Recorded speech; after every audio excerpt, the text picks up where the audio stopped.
Peas and a bong.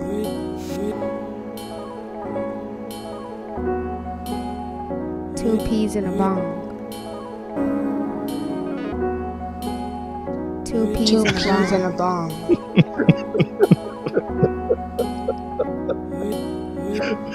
Two peas and a Oh bong. man. Oh shit.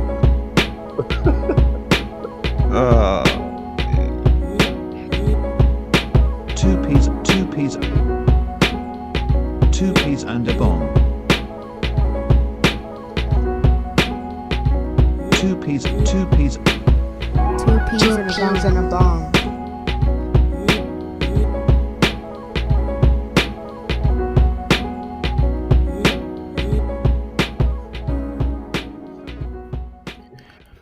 All right, y'all. Two peas in a bong in the building again. It's your boy DP. It's your boy KP. And representing for the greatest Laker ever, it's your boy Bong. Hey man, I know we laughing. First off, I want to say I apologize, man. We respect y'all time and we just had to get it together tonight. Yeah. So Apologize, y'all. yeah, sorry about that. Dragging Alf feet, Sucks- dragging ass, all that stuff. So Alf Sucks like started the show giggling. yeah, my bad, y'all. I was laughing at engineers' comments saying I've learned to never trust the scheduled time. That's why I So was that's laughing. why I was laughing. But Yeah, that's why I yeah, was so laughing. my bad, y'all. For real shit, my bad. So CP time, huh? yeah. Well, we here, man. We here now. Yeah, so discussing all and yeah, not just the trades, but just the free agent signings, people declining options, getting extended deals, like Oh, I've got more all of that. kind of that. Yeah, I- yeah. Well, trades, man. Which one jumps out? Yeah, trade- exactly, Scotty boy. Where do we start? Where Where do we do we start? start? I will say the trades that jump out to me are the Utah trades and like trade / wave and the Portland trade / wave.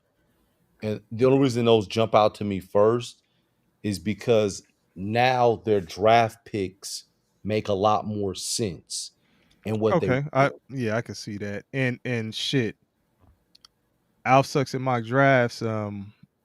What do you think? Because that's your squad, man. What do you think about the moves that they made? It first off, it didn't really seem like Aiton was just a good match with them from jump. Um, and now he's gone. So Like, Oh, he'll be a Laker.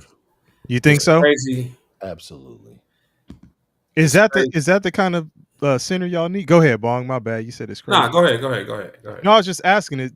Like with Luca, don't you need like a Clint Capella type center? We just need a center. You got to start. You got to start with a You do, Center.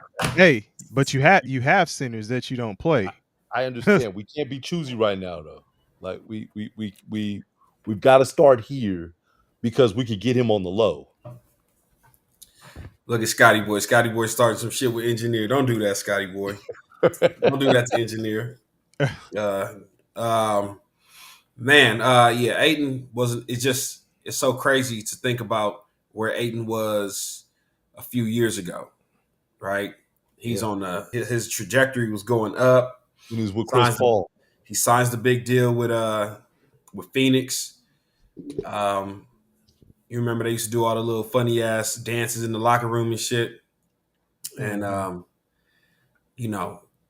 of a sudden, him and Monty Williams don't get along. They move him to Portland.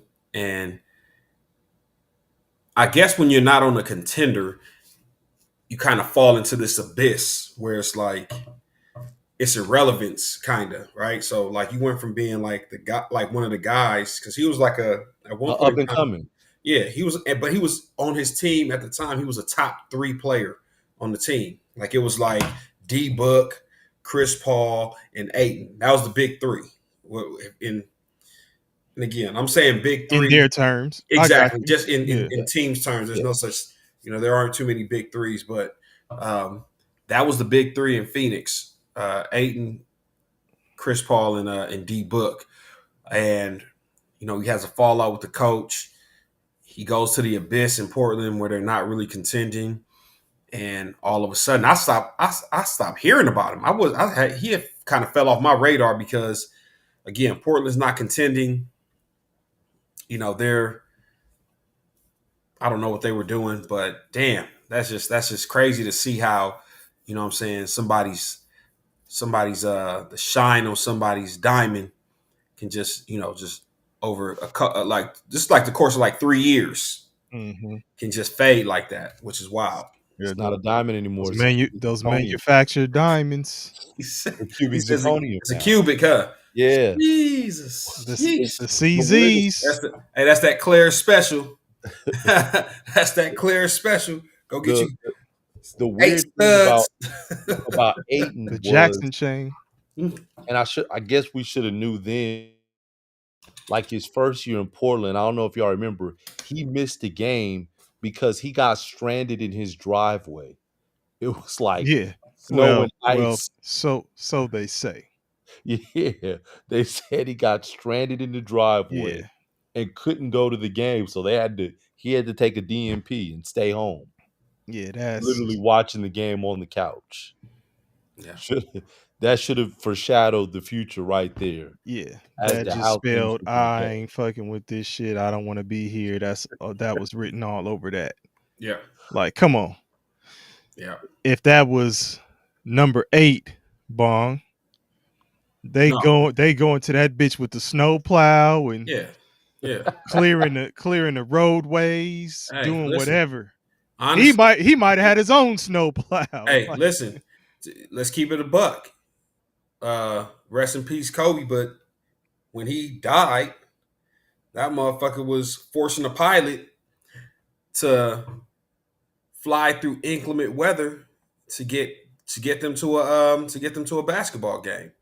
You know what I'm saying? Like that's a motherfucker that had like we gonna make this shit work. We gonna do it. We gonna do what we gotta do to get it done. So yeah, man, Aiden ain't got that in him. He probably had a couple little things at the crib. I'm snowed in. snowed in. He got a couple snow bunnies with me. I'm snowed in. Al Sucks at Mock Draft says, the issue, in my opinion, with Ayton is genuinely just the mentality. He's still absolutely capable of bumping and getting down low in the paint.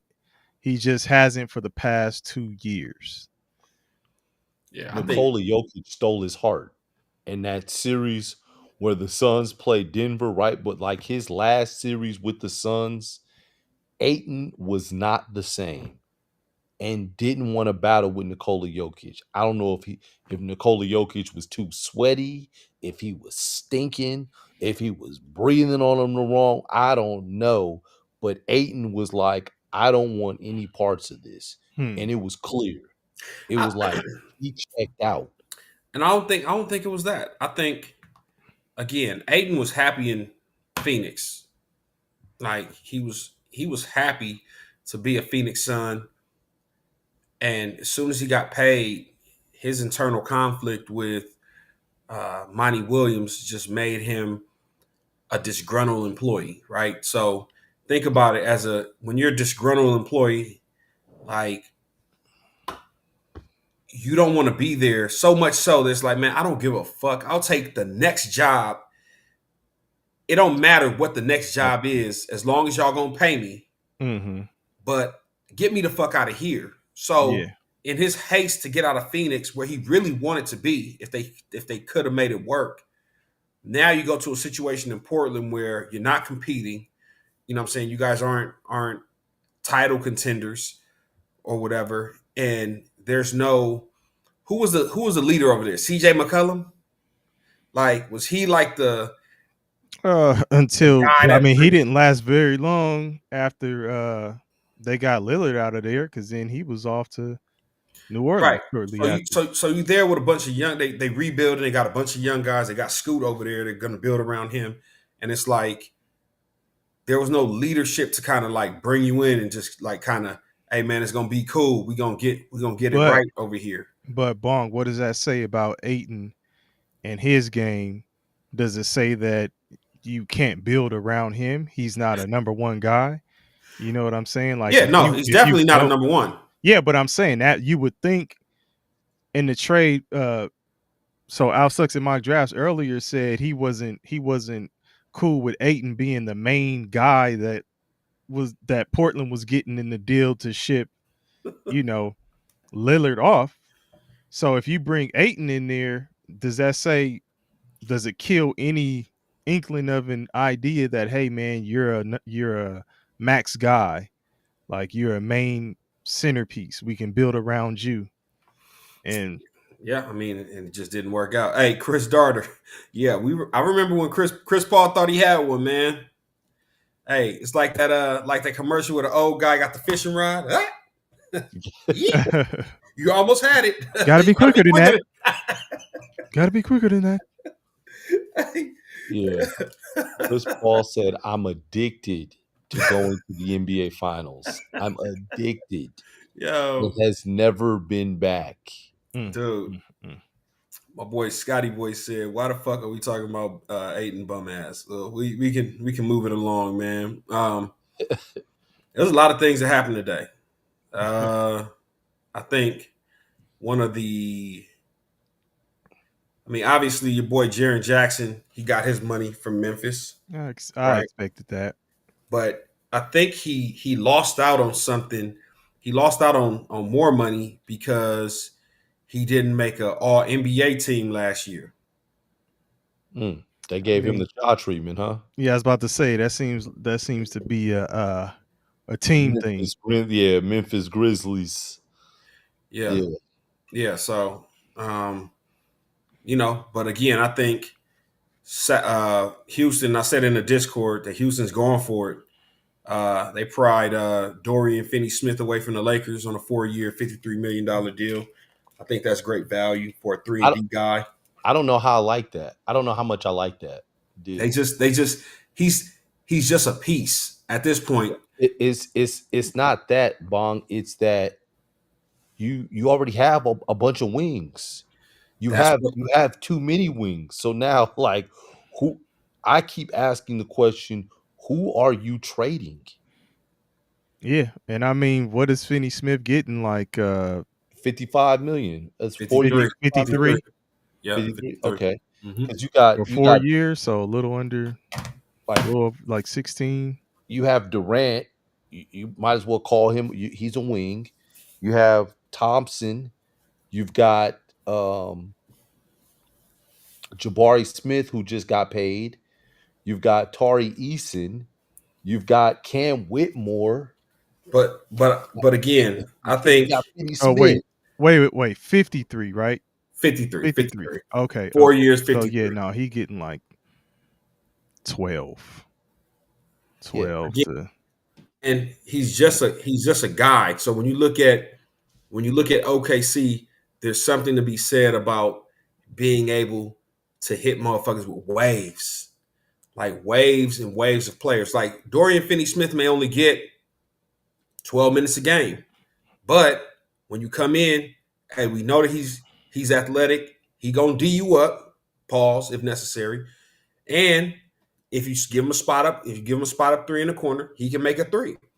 And again, I think they loading the clip and they going for it this year. Like this is the year. This is their year to go for it. I think if you look at the West, I like some of the moves that Dallas made. I think they're getting your boy D'Lo was maybe a piece to kind of hold him over while Kyrie is, returning from injury, and I don't think they expect to get the best out of Kyrie this year. Even though they locked him up, that was D'Lo for a steal. 2 years, $12 million. Yeah, for sure. So I mean, I think so. You have Dallas, right? That's going to contend. But without Kyrie, I don't give him the edge. Yeah, not this next season, but the season after. In 2 Yeah. seasons, barring Um, any injuries. Memphis looks like they're ready to blow it up, but we'll see. We'll see how that plays out. I just don't see anybody that really stands out in the West. Denver's going to be Denver. You got OKC at the top. Wait. You said Top of the you said Memphis looks like they're ready to blow it up. Yeah. yeah. I think they're there'll be some exploring whether Ja's a good fit in Memphis.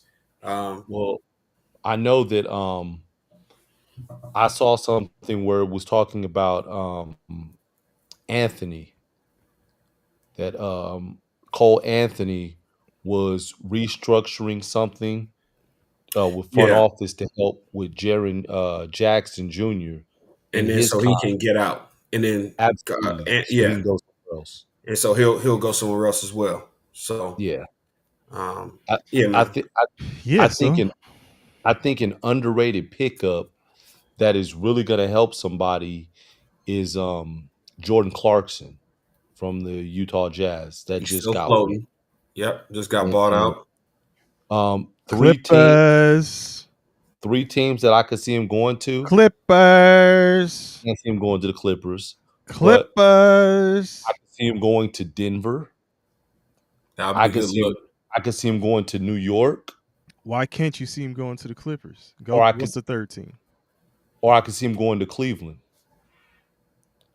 because I think Mhm. You because can't I see him think going to the Clippers, but you can see him going to Cleveland. I think all three of those teams are closer than the Clippers to winning a championship. What makes you what? Okay, first one was who? Denver. Denver just traded your favorite, Yeah. Michael Porter Jr. Get him up Yes. out of there, They're starting to shake shit up. That and I all think the allegations that surround his I family. actually thought that was a good trade. I thought that was a good trade in terms of helping Denver. You got shooting. Hey, I'm just saying it because you raved about Michael Porter Jr. I did. You just kept And, talking about him every chance you got. I And did. And they get back he was Cam hurt Johnson.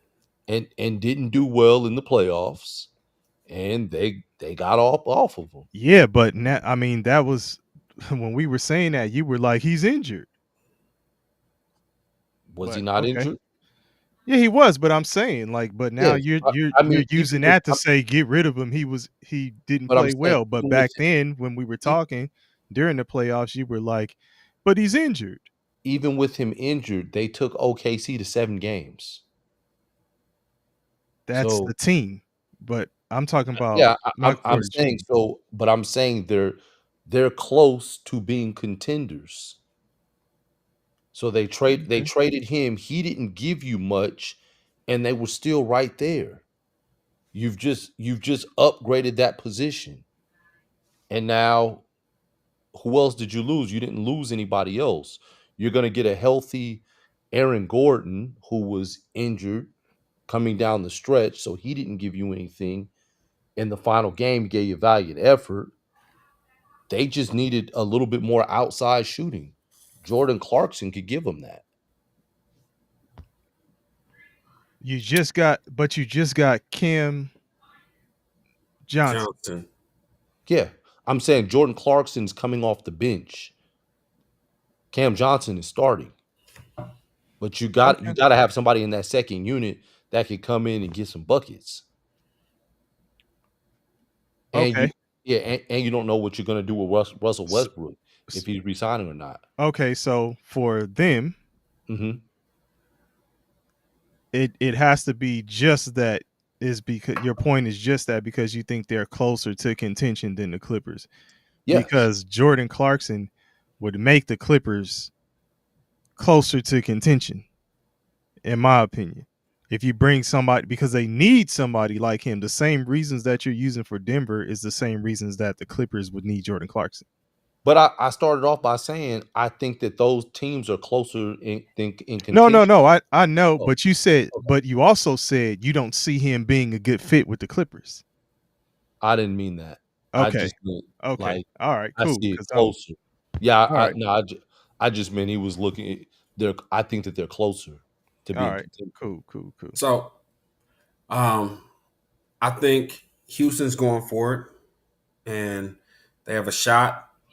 And if you're Houston, who like it's almost like how New York built the team to try and stop Boston, and I think um, if Houston's looking at OKC as the team to beat in the West, um, you need your long athletic wings to kind of defend J Dub, to defend SGA. Um, their main two guys, and again, Dorian Finney-Smith is also a pretty decent defender. So I mean, like he serves a purpose, and I think um, all the moves that Houston's making, I think Ime Udoka is going to have his fingerprints on every single one of those signings. So again, right now, everybody. So before this little pickup, this is a minor pickup. It's not like something to nothing to write home about. Like the big deal was KD, right? KD, Right. and meanwhile in Phoenix, Devin Booker's like, yeah, I know I live in the slums, man, but sign me up. I'm about to get my little extension, my 2-year, $150 million max. He like, I love this ghetto shit over here, man.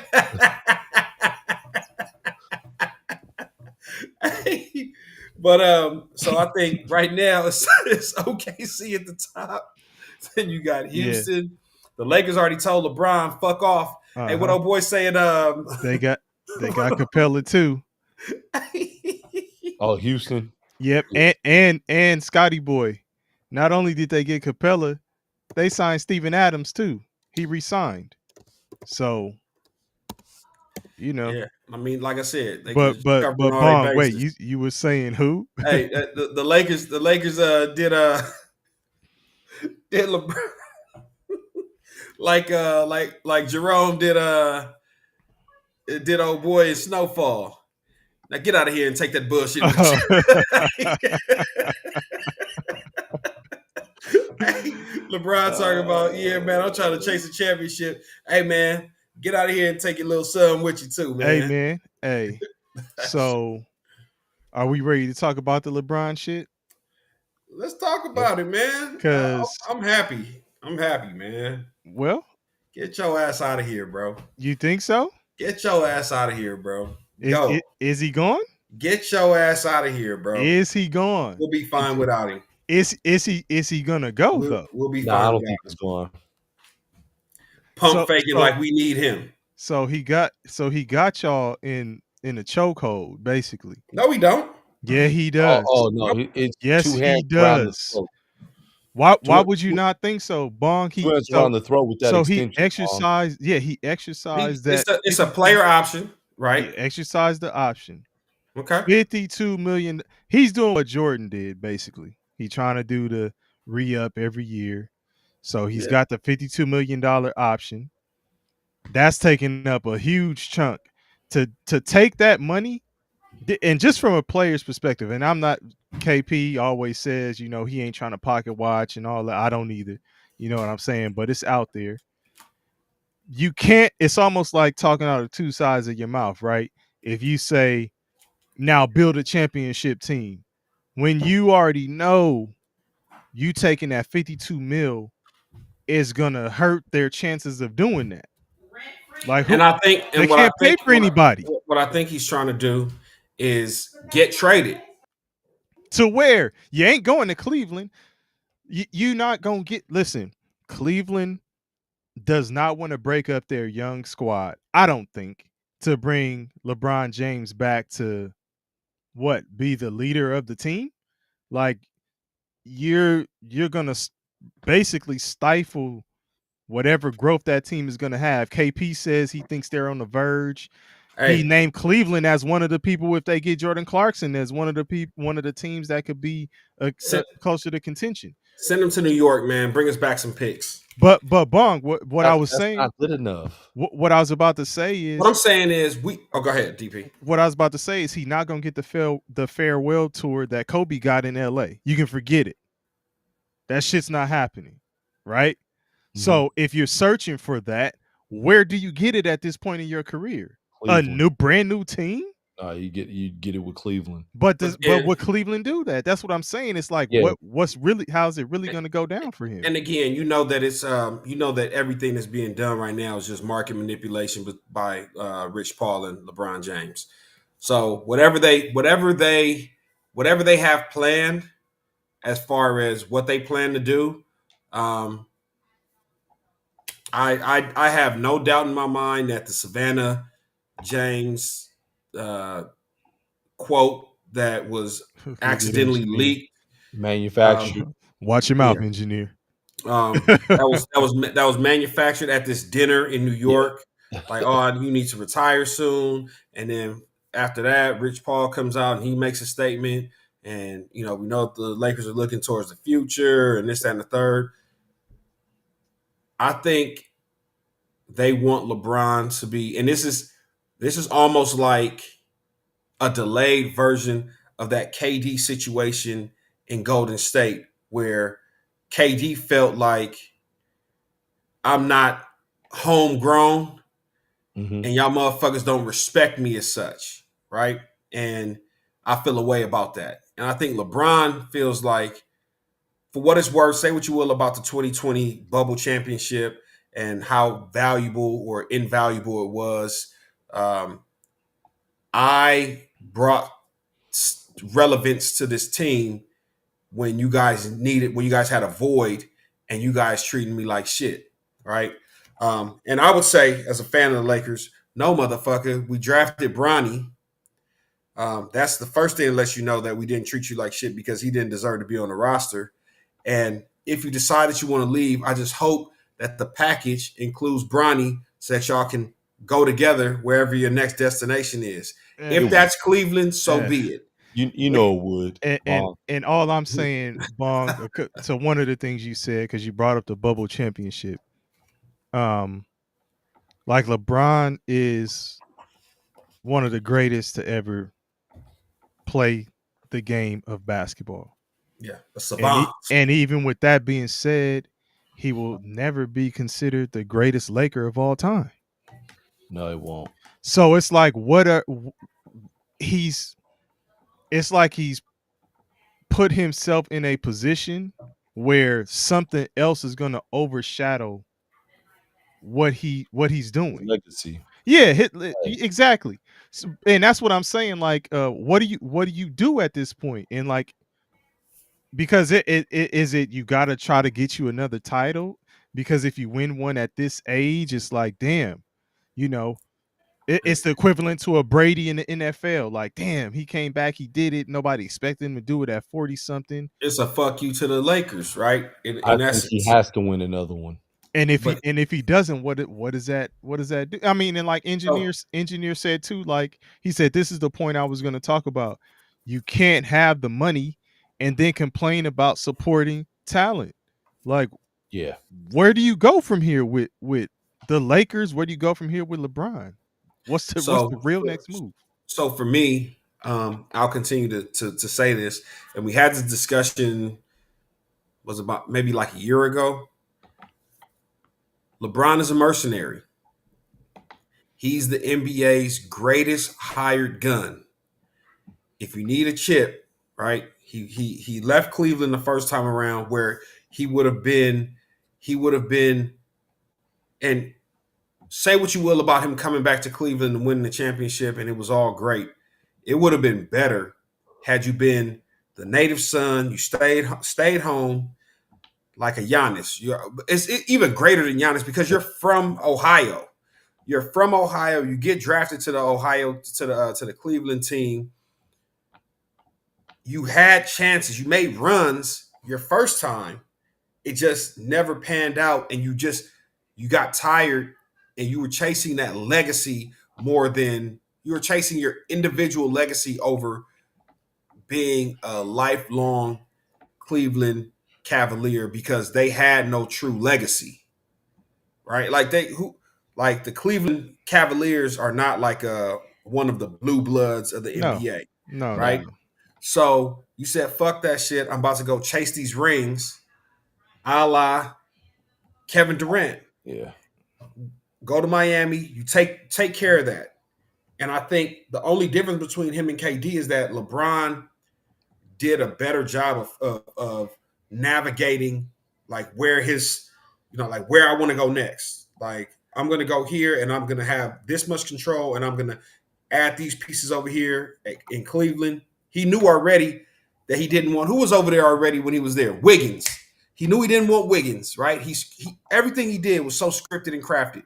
He writes the letter talking about all these players, doesn't mention Wiggins' name. Next thing you know, Wiggins is out of there, right? He goes there, he wins a championship. Okay, Cleveland, I've restored order. I've got you guys what I promised you guys I would get you from day one. Now I'm on to the Lakers. Let me go chase the third stage or the third stanza or the third part of my career where now I'm in LA. I can start my production company. I can do all these other things. I want to raise my family out here, my sons, this whole little other thing. And now he's in the twilight. And he's still trying to figure out in the twilight of his career because he'll never, like you said, he'll never be the greatest Laker. We'll never look at you as Kobe. Everything you do, like no matter how much you try. Magic either. Oh, yeah. It's Kareem? None. Like, none. Like, he gets slotted in there. Not even Shaq. Shaq came and got 3. Like, I'm saying it's the tough. And what does that say? When you start talking legacy, because that's important to him. That's important to these number one guys and the greatest of all time guys. Then what do you say when you weren't even the greatest in the franchise? Yeah, considered the greatest in the franchise. The funny thing is, I saw a clip from D Wade. And is he the greatest Miami Heat player of all time? Did you hear the clip? I think you could argue that. What does the clip from D Wade say, Bon? Okay, and I meant to send it to you guys, but I must have forgot. But D Wade said, I'm not the greatest player to put on the Heat's jersey. That's LeBron James. I'm the greatest Heat player. Right. So like I'm the greatest player. Which makes sense to me. Organizational history. Well, he also had 2 chips. He had a chip without LeBron. Yeah. So he got a chip first before LeBron ever came, and then he was drafted by the team and all of that kind of stuff. Absolutely. So that's why I'm saying, like, you will have people say that. Look, remember, I started by saying LeBron James is undeniably one of the greatest to ever play basketball. You cannot deny that shit. Yeah. But when you start breaking all of this shit down, there is an argument against not the greatest Laker of all time, greatest Cav. Yeah. Okay. Greatest Heat player. I don't know. I would say Wade for the franchise. What you about to say, KP? I'd go Bron for the franchise. Yeah. He was in his stint there in his 4 seasons. He was dominant. He was an MVP. He won 2 championships and 2 Finals MVPs, and they went to 4 titles. Hey, KP. And guess this the other part. What's that? When they lost in the finals, whose shoulders did they put the blame on? LeBron. And they didn't blame you, right? So that makes him the greatest Heat player of all time. I don't think he's the greatest Heat player of all time, but he had the greatest. That's what I was asking. I'll say this: he had the greatest Heat career, no matter how short it was. What? That's saying that he's the what? No, he's not the greatest Heat player of all time. He wasn't there long enough. He doesn't have the longevity to even say that. But he had the greatest Heat career to accomplish what he accomplished in a short period of time, and for him to be the guy. He was clearly the number one, and D Wade was the 1A, and Chris Bosh unfortunately, was the But Bong, if you call D Wade a 1A, that means D Wade was there along with LeBron when he was doing the same things. I yeah, get LeBron got the MVPs and all of that kind of stuff, yeah. but then Wade was there as a strong number 2 or 1A, as some people may say, and he did some shit outside of LeBron with the same organization too. Yeah, Like, before LeBron. Yeah. Wade got a strong argument. Yeah, I mean, Like, I listen. I I would. I I wouldn't. agree with I LeBron wouldn't being disagree either way. Like I see it both ways. And Dwayne Wade said it best. I yeah, think I he. actually agree with the way he said it. Yeah, he said LeBron was the greatest player to put on a Heat jersey. Yes. You know what I'm saying? But D Wade was the greatest Heat player. He's accomplished more. He meant more to the city. You know what I'm saying? Wade County, exactly. So you got that. But I think Scotty Boy and Engineer were having a little debate about would LeBron work in Golden State. Now I always thought, even last year, Lakers No, should you have said it traded. before last year. Yeah.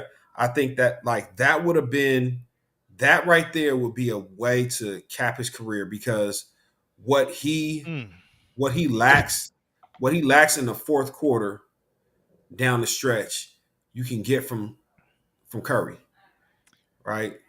It's Like just going to end up being a shot on both of their legacies. no. It would, because Not they not wouldn't Steph. win. Oh yeah, if they don't win, They wouldn't win. I don't know. I don't think they would win at this point. Yeah, I mean, with Steph I don't coming think off the injury, Yeah. LeBron pushing 40. If they would have done this shit like maybe 2 years ago, they won the 3 championship. years, 3 years, something like I that. was gonna But say now, 3. Yeah. Do you see what Scotty Boy just said? Last comment. Yeah. If LeBron and the Lakers are smart, he'll force a trade to NY for OG and a pick. That's going to be his best way to get to the finals while the Heat is weak right now. The reason I don't like trades for LeBron is because you're not going to get the same value of LeBron. Like, but you understand that. That's what I'm saying. Like you understand that's baked in. We're not going to get when we traded Shaq. When the Lakers traded Shaq, we got back LO, who ultimately proved to be valuable. We got what was his name? Brian Williams. Okay, Karan, who has Karan did he end up winning any of the chips with the Lakers? no. He was gone before them, right? Okay. Yeah, he got one in Dallas. So Karan Butler and then my man with And the dreads. Chucky Atkins. No, we got Chucky Atkins. Chucky Atkins and then my man with the braids. With the dreads. With the dreads? Eton Thomas? Who you talking about? Nah. With the dreads? It was like last name might have been Williams or something, I think. Brian Williams? Brian Williams with the power forward? Yeah. So I mean we got it, but that shit was a bunch of like, man, let me see what's in my pocket real quick. But you stupid, man. I got Brian Butler and Chucky Atkins turned into Kwame Brown. Hey, but look at what Scotty Boy is saying here though. Like, if you take OG and compare him to a LeBron, he's not enough though. Who's not enough? OG's not enough. OG and a pick, that's not enough. KP, listen to me. They can add some other things to make it work. The Lakers trading LeBron right now, you have to know you may get 70 cents on a dollar. And you have to be okay with that. You have to be okay with that because what you're doing is you're essentially, I don't know what OG's contract looks like right now, but you're essentially also clearing the decks, right? You're clearing the decks. That's $50 million off the books when LeBron is gone. And now you have, I promise you, there's that next wave, the Giannis. Once LeBron is gone and off the books, the Giannis talks can heat up, the Jokic talks can heat up. All those it's definitely doing the Lakers a favor, though. Yeah. We want to get I'm leaning more towards what FYF Sports Debate said. Yeah, like FYF in the building. He has the worst contract in NBA history, not in history, but in the NBA right now. And if he wanted to get traded, he could have opted out and left. Yeah, and that's FYF. We started off when we started with the LeBron thing by saying that he has the Lakers in the chokehold. And he knows it. But here's my thing. I don't think he has the Lakers in the chokehold. Like, bro, you opted in, so now the Lakers can kind of tell you to just shut the fuck up and play ball. Like, we got you for a year. Let's see what it does. Like, where's his leverage? What's LeBron's leverage right now? LeBron's leverage would be, I'm making $52 million, and if he wants to say, fuck it, I'll take a buyout, he can get out of there. But I'm saying, like, how does he have the Lakers by the ball? I just want to know what the buyout is. Because they can't do anything. They can't do yeah, anything, Bong. Because Like of the contract. It's a bad contract. Yeah. Devin Booker is about to sign a 2-year, $150 million contract. That's a bad contract in my eyes. But it is what it is. FYF says the Lakers have way more flexibility than people are saying. And how do you think so? Like, with LeBron making $52 million this year, you got Luka.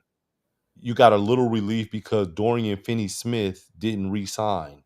So you have a little relief, but it's not very much. To be building that's just smoke screen, man. Building a championship contender, you can't do it. You'll get Ayton on a steal right now. You can get Ayton on a steal, so you've got a center. I think Reeves is gonna have to get traded. He already declined his extension option. or what? I mean his player option. Yeah. Hey, he don't want to fuck with that shit.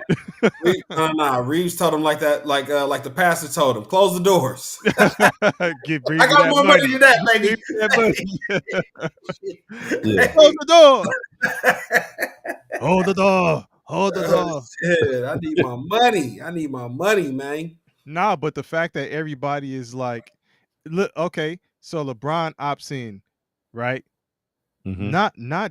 Not a bad move from his standpoint, because who else is giving you $52 million?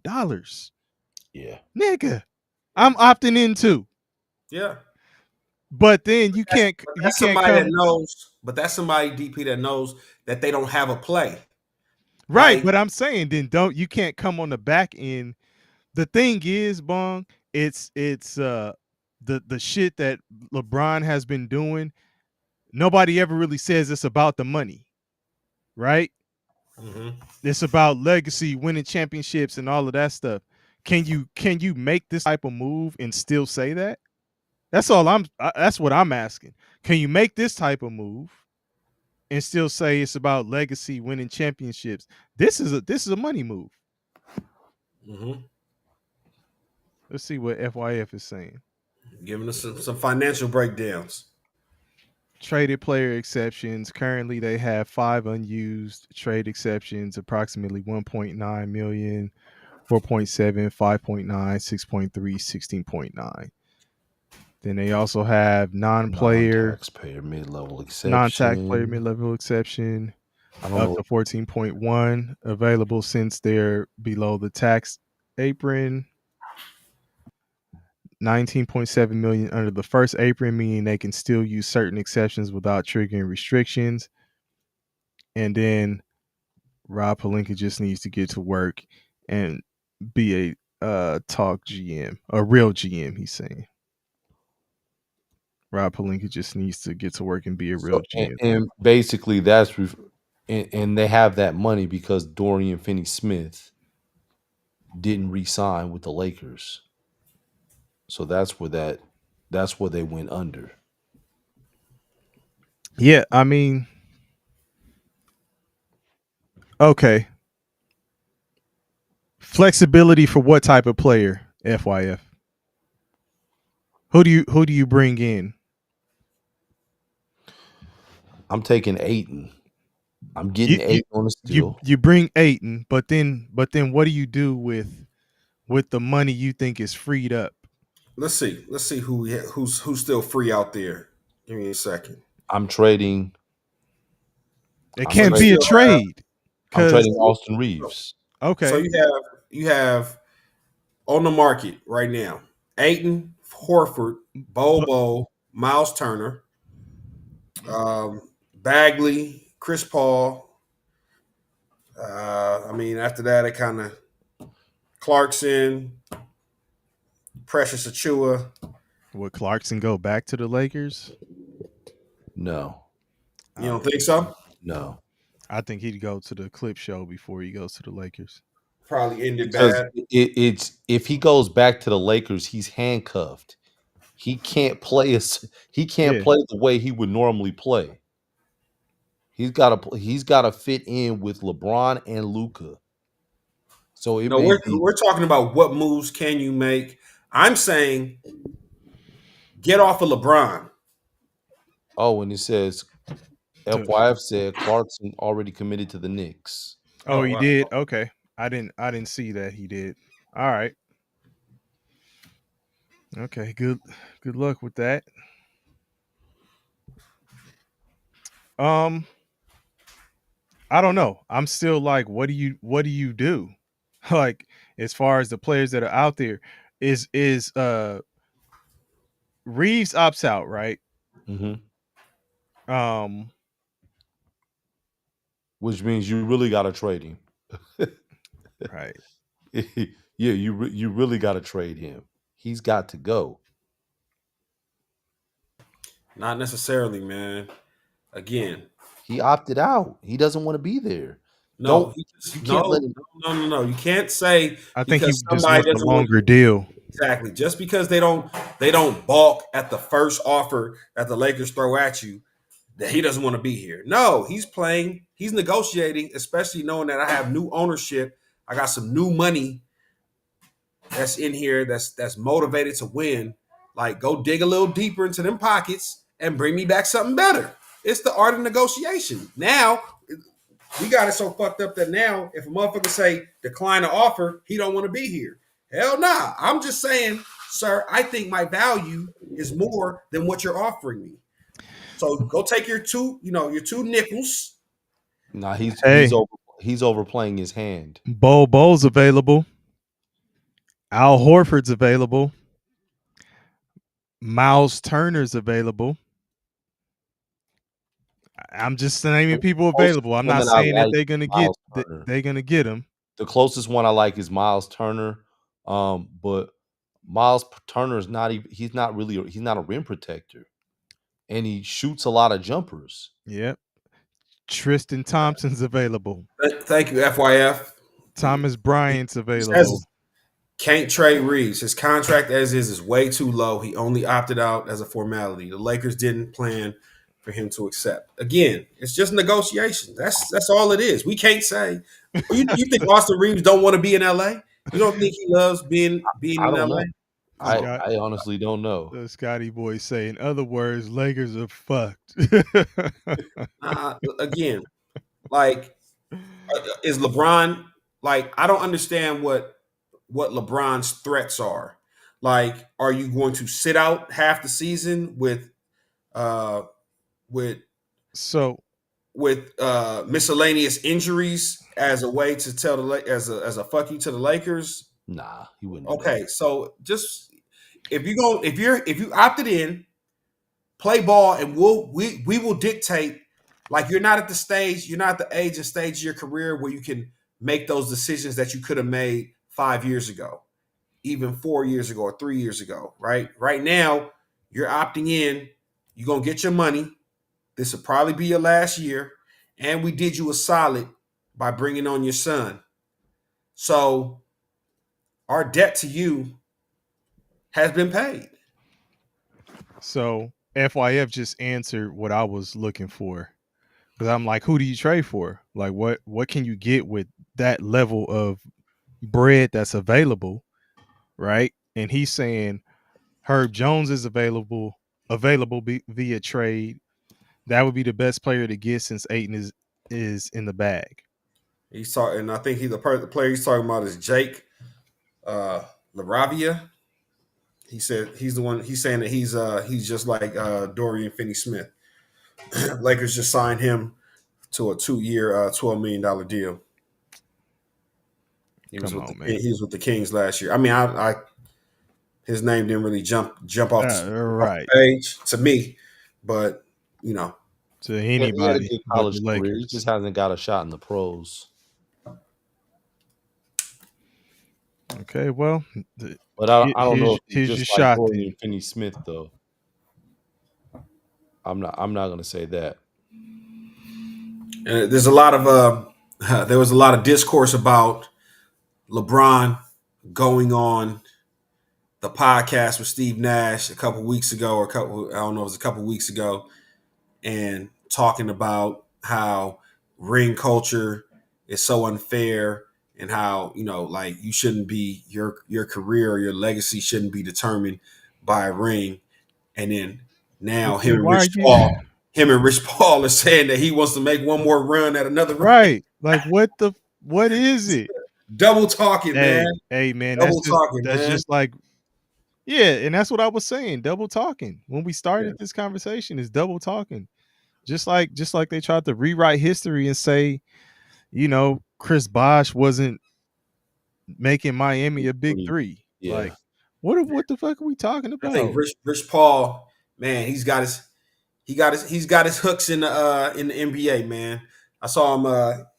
I think he posted a clip where he was riding in a car. It might have been pre-draft. Did you see that talking shit? to Phoenix. Talking to Phoenix about the number 10 pick. Governor or something like that. Yeah. Oh yeah, we'll get our guy there. Don't worry, we'll get him there. I got to make some calls. Basically saying I got to tell a couple teams don't touch him so that he can be available for you guys at the 10 pick. So, you know what I'm saying? Rich Paul is definitely flexing his muscle right now as an agent. Shout out to him. I'm not gonna lie, man. I heard some agent stories. Yeah. And I'm like, damn. Like you look at what these, like, how much negotiation power and bargaining power these agents have with these GMs and these teams. Oh, I'm sure. It's crazy. I'm sure. Oh, it's crazy. And I'm sure certain agents have certain franchises locked in and they get their players. It helps with the agency. Yeah. If they're within a bigger agency. Yeah. So someone like Clutch, oh yeah. Yeah. They got some juice. Yeah. Mm-hmm. Scotty Boy says, so I'm confused. What's the goal here? LeBron on the current roster is not winning anyone. So why not blow it up, create cap space to build around Luka? Now remember, that's my take. Bong. Yeah. Do y'all remember when I used to ask y'all, maybe you do, maybe you don't. And I know KP, I talked to you off air about this too, where I said after they won that championship, I said, okay, well, he brought a championship to the Lakers. Is it time to just trade him? At that point, this was pre-Bronny, pre-anything. Was it time to trade him at that point and get what you could in return?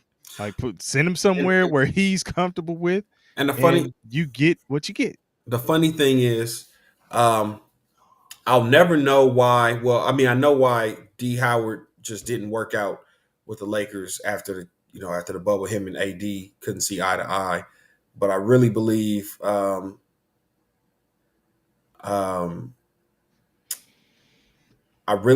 if they would have kept D Howard with AD alongside AD, they could have beat Denver when Denver took them out of the playoffs. But that's neither here nor there, man. It's water under the bridge. But at the time, I thought LeBron was still worth his money and still worth keeping. I'm saying now, we came to this conversation and you guys said LeBron got us in a chokehold. And I'm like, that motherfucker's on the books for 1 year. And if nothing else, at the end, and the Lakers, this is a statement. I think this is from who was this that reported this? Was that just a Bleacher Report? Bleacher Report. Lakers saving money for 2027. LA hoping to add a future max salary free agent. LeBron, you're not gonna hold us hostage, bro. For this year, it's fine. But that's what I'm talking about. Hostage for this year. Yeah, that's what I'm talking about. To me, it's not hostage. Like, hey man, listen, play out your contract. I just want you go. The reason I want LeBron gone is that I want Bronny off the books too. Like, take him with But- you. We got him for 4. Yeah. Take Bronny off. One of the Go points I ahead. was saying though was that it's not like, so listen, let's be clear. Kobe held the Lakers hostage too. And I was Absolutely. okay with that. But and that's what I'm saying. Deal World, what's up? What up? What's good, deal? That's what I'm saying though. Lakers, Laker Nation, Laker fans, everybody is cool with that because it's Kobe. But here's my thing. LeBron, they're not cool with it. At some Lakers, points, I you already wasn't. hear Lakers fans talking about this shit like LeBron and get him out of there and all of this kind of shit. Like niggas wasn't saying that about. Nah, I felt like the Lakers never did a good job of bringing in young talent to replace the older stars, and that's why I was so pro Luka trade, because this was the first time that they did it. I didn't like the way that the Kobe situation played out, because we went to having bad years, and it took me back to when Magic had to abruptly retire and how bad the Lakers were in the early 90s right after being contenders, because they didn't do a good job of replacing the old stars. I agree with you. Yeah. I agree with you, Absolutely. but the narrative behind the Kobe thing was different, and it turned into a Kobe farewell tour. I caught one of the dates. I was at a Memphis game. I think he dropped like 30 on the Kobe farewell tour. It was out of respect. But it was handled that way because they were talking like it's out of respect for Kobe and what he's given to the franchise. They owe it to him. That's how they were looking. Are they saying that about LeBron? That's all I'm saying. Hear me out on this, DP. With Kobe brought 5 championships to the Lakers. Kobe, even though there were times where he was, the epic rant that he made in the middle of the mall where he wanted to get traded to Chicago and all this other stuff, but he stuck it out in a bad relationship. Sometimes he stuck it out like your mom and pops in the 60s and 70s, right? Man, we hate each other, man, but we love each other at the same time, right? So he stuck it out for 20 years with the Lakers.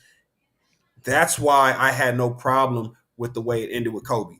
And for LeBron, the difference with LeBron and Kobe is LeBron is still is playing at a higher level now than Kobe was on the farewell tour. Yes. So what I'm saying is, shut the fuck up and strap your boots on and let's go. Like, why are you trying to opt in?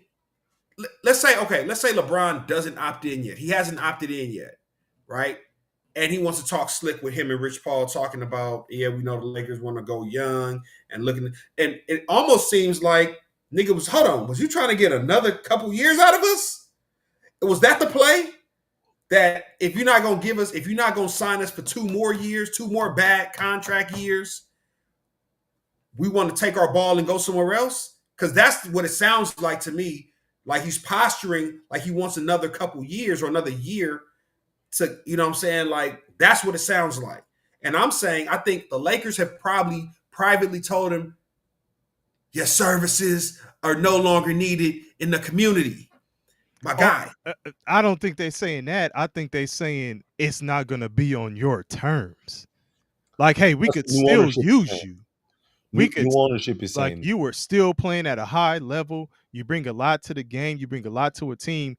Absolutely, we still want you here. We still see you in the fold here. But obviously, the same way you came in as a young guy and you took over, we need to do that with the team. We need to look at this from that aspect. And it's not a shot to you, but what capacity are you okay with being here as a Laker? Because it ain't going to be a max contract player. You're just getting this because we wrote this contract years ago. And new management is even stepping in like, we didn't even write this motherfucking contract. Right. Exactly. We just it's on the table for us. We can do nothing about it. So you have to be okay with the power struggle saying it's Luka's team, right? And at some point, y'all got to determine whether Luka is really taking y'all to whatever promised No. land y'all I think looking for. I think the plans are already in place for whatever's after LeBron, right? Like we're looking for those next, whether it be Giannis, whether it be Jokic, whether it be someone like Anthony Edwards is like someone who's So it's not Luka? No, I'm saying Luka with somebody else. We're Pairing him looking with for the another next star. pairing with Luka. Okay. Right now, it's about telling LeBron, like, hey man, there's been a change. There's been a change in hierarchy, right? There's a new Like regime. exactly. There's a new regime. So, hey man, we might waive Bronny and bring in Luka Cousin or some shit like that. Oh shit. Hey, bro, LeBron James Jr. has been waived by the Lakers for Sikic Doncic. Some shit like that. But you stupid. Hey, but do y'all understand what I'm saying though too? Is Shit. like LeBron is a lot of people's GOAT, greatest of all time. He's mine. You know? Yeah. And there's strong arguments for it, right? All I'm saying is when you look at the whole thing, the fact that he's basically kind of scattered things around, like it's not all in one space, it's not all with one team, it's like where does it all end for him at the end of the day? Papa's a Rolling Stone, man. Again, he's the NBA's greatest mercenary. He is the definition of a hired gun. I'm too tired to argue, so I'm just gonna let you get that off. But not gonna say anything because I know we had the back and forth Oh. about KD and LeBron. I still believe LeBron is the greatest mercenary. He's won in 3 places. He's won in LA, he's won in Miami, he's won in Cleveland. So, and he's only had 4 stops. So 75% of the places he's been to, he's won. 3 different teams. That's a mercenary. Engineer, real quick, go ahead, Bong. And I really just wanted to. I know Dilworth has said something about is Poole and Looney a good pickup for the Pelicans, and I think Looney is not to LeBron's extent, but Looney is in the twilight of his career. He's won his championships with Golden State. I think he has 4 chips. He broke down. Yeah, so he got his money. I mean, he got his rings. Now he's just going. He's going and like, hey man, let me get his money because he's only signed for $16 million. But what I'm saying is for Looney, right? Looney's probably had to take really discounted deals in Golden State while they paid Draymond a few times, Steph 3 times, KD, Clay, all these other guys. Shit, Poole got his money while he was there. Poole has something to prove, though. But yeah, Poole on the other hand, and are we getting a healthy Zion? If we get a healthy Zion, Jordan Poole, I still think Looney has some left in the tank. He's got a really high IQ. Went to UCLA. You know what I'm saying? Pulled back on a lot of his offensive talent when he came to Golden State, just because who the fuck needs Looney to be an offensive player when you're playing with Steph, KD, Klay Thompson, Jordan Poole. I mean, but it's yet to be seen. But I don't think the Pelicans are going to do anything crazy. But I just wanted to address that real quick. But go ahead. I wouldn't call them. Yeah, but I wouldn't call them bad pickups, though. I think. Yeah, no. Looney is probably still serviceable. He can probably give you some rebounds and some of the same shit he did with Golden State. And then Poole has something to prove, man. Yeah. And Poole probably has some zest and some vigor because he's out of fucking motherfucking Washington, nigga. He's like, whoa, like, man. Dodge the bullet on that one. That's purgatory, dog. Like nobody wants rejuvenated. To play. Exactly. Like nobody want to play for the Wizards. You have Murray, but got to see how he comes back from the injury. Yeah. Engineer says, are the Lakers known for building deep teams, or do they rely more on superstar caliber players to pull the weight? Honest question. He says zest is crazy. That was wild as hell. You say he's got a lot of zest, a lot of vigor. Oh man.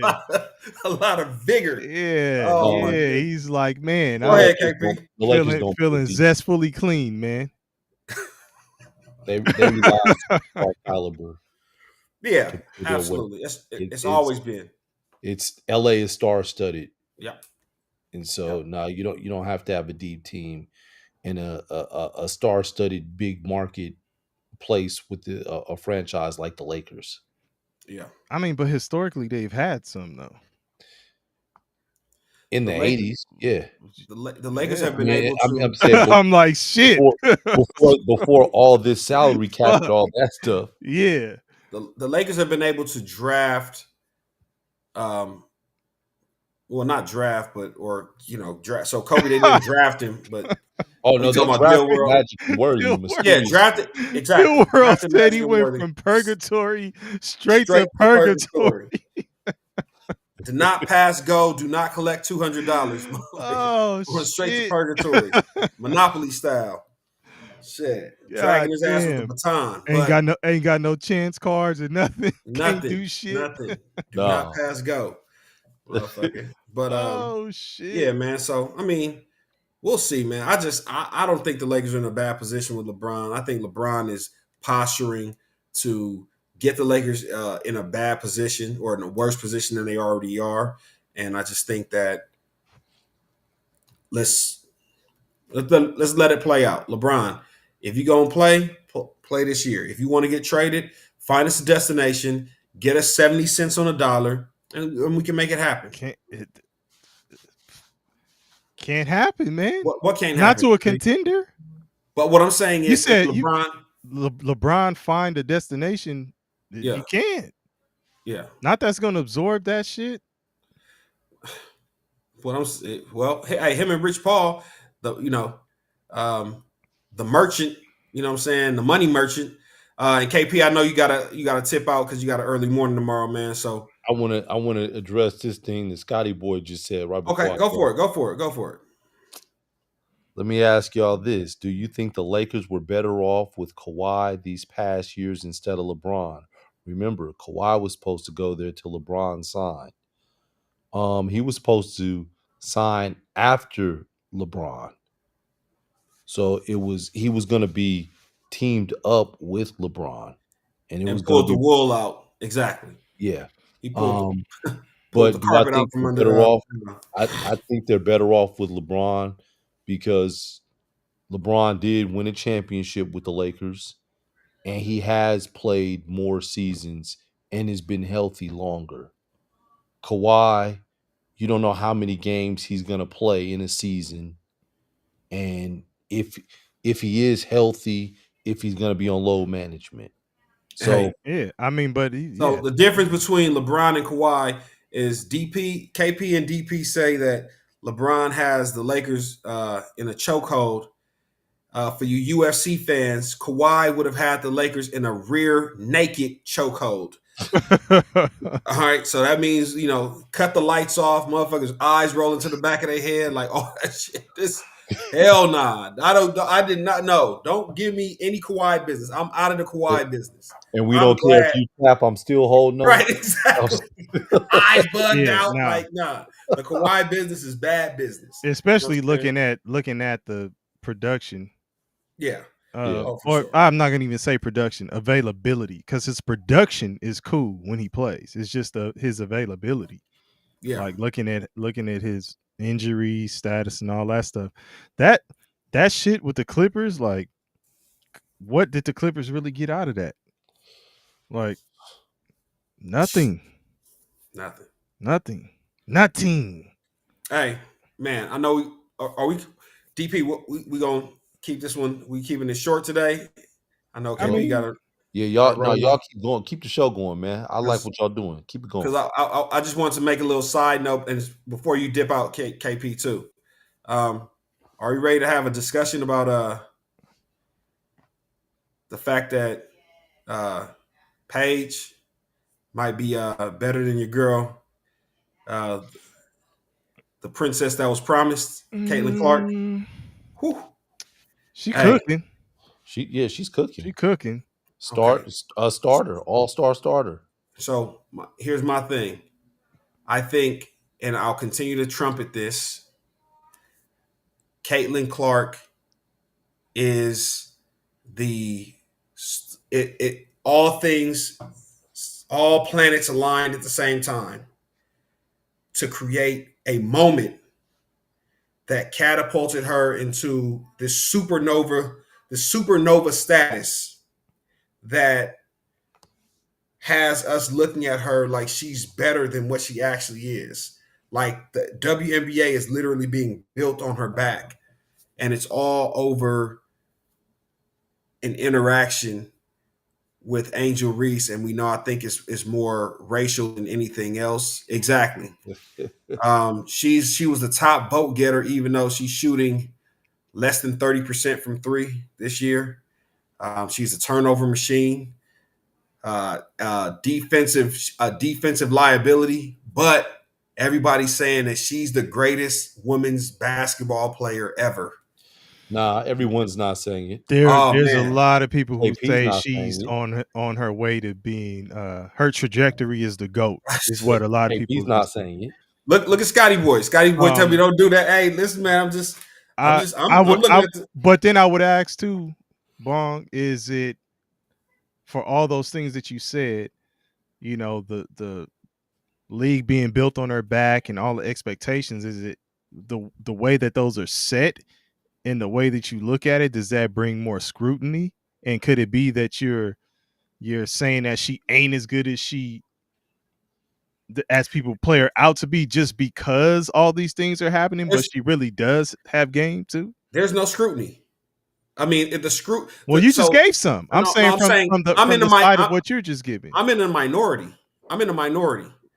Right. I'm saying from that standpoint, from the Right. minority standpoint, could Yeah. that view be because of all of those things? Like she Yeah. has Hey. all of these expectations and shouldering the league, so to speak. Could it be that, like, you're looking at that versus does she actually have game? Are you saying that's not enough? I don't think she's as good as she has a great 3-point shot. I don't think I think she's good. of course she's good. She's skilled, man. Yes, she's skilled. Does she?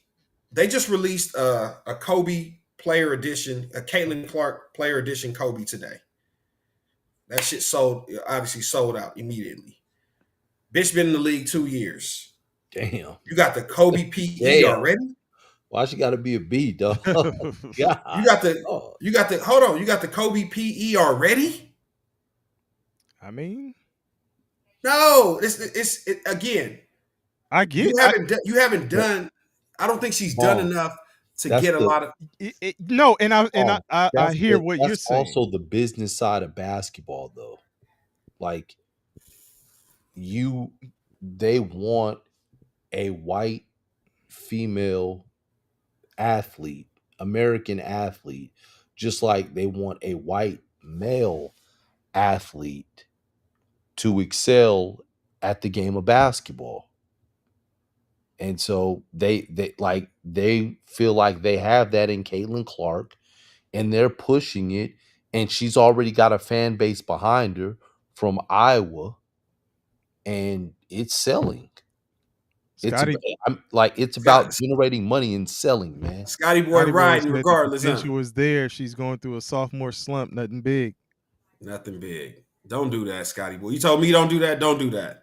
She's stinking the joint up. And she, as the face of the league, I need you to be consistent. to consistently. Angel Reese Puffs had 2 good games. Now Bong over here talking down on Caitlin. Hey, Scotty Boy, that's how I know you new here. I was talking down on her last year too. Before the Puffs. All right, y'all. I'll talk to y'all again, man. All right, KP. I'll holler at you, man. But before the Puffs. Just keeping it a buck, man. You know what I'm saying? But it is what it is. I just think that, hey, man, let's see. I just want to see if Paige Beckers gets the same fanfare, if she gets the same acclaim. Because right now, as her season is tracking, her rookie season is tracking with Caitlin's rookie season, she is she's going this way to Caitlin in her rookie season. So I think Paige has the potential to be something, but again, there's no hype around it because there was no antagonist, there was no villain that you could pair with her. So now she just has to make it off of basketball skill. So again, I think that Caitlin Clark's greatness is being overblown because there was the perfect villain who people love to hate, you know what I'm saying, on a regular basis. We have one of those, and now that person catapulted this young lady's career to a place that she probably doesn't even deserve to be. But now that she's here, I'm gonna call it out whenever I can. Because Asia Wilson was the face of the league. Nike took how many years to give her a shoe, for her to get a shoe deal. Shit. You know what I'm She saying? just got it. She just got it. She just got it this year. Yeah, that's what I'm saying. I agree with that. And I'm just saying, like, I hear what you're saying. I just know, like, from the standpoint of her, engineer, she been on the list. She been on the list. She been on the list.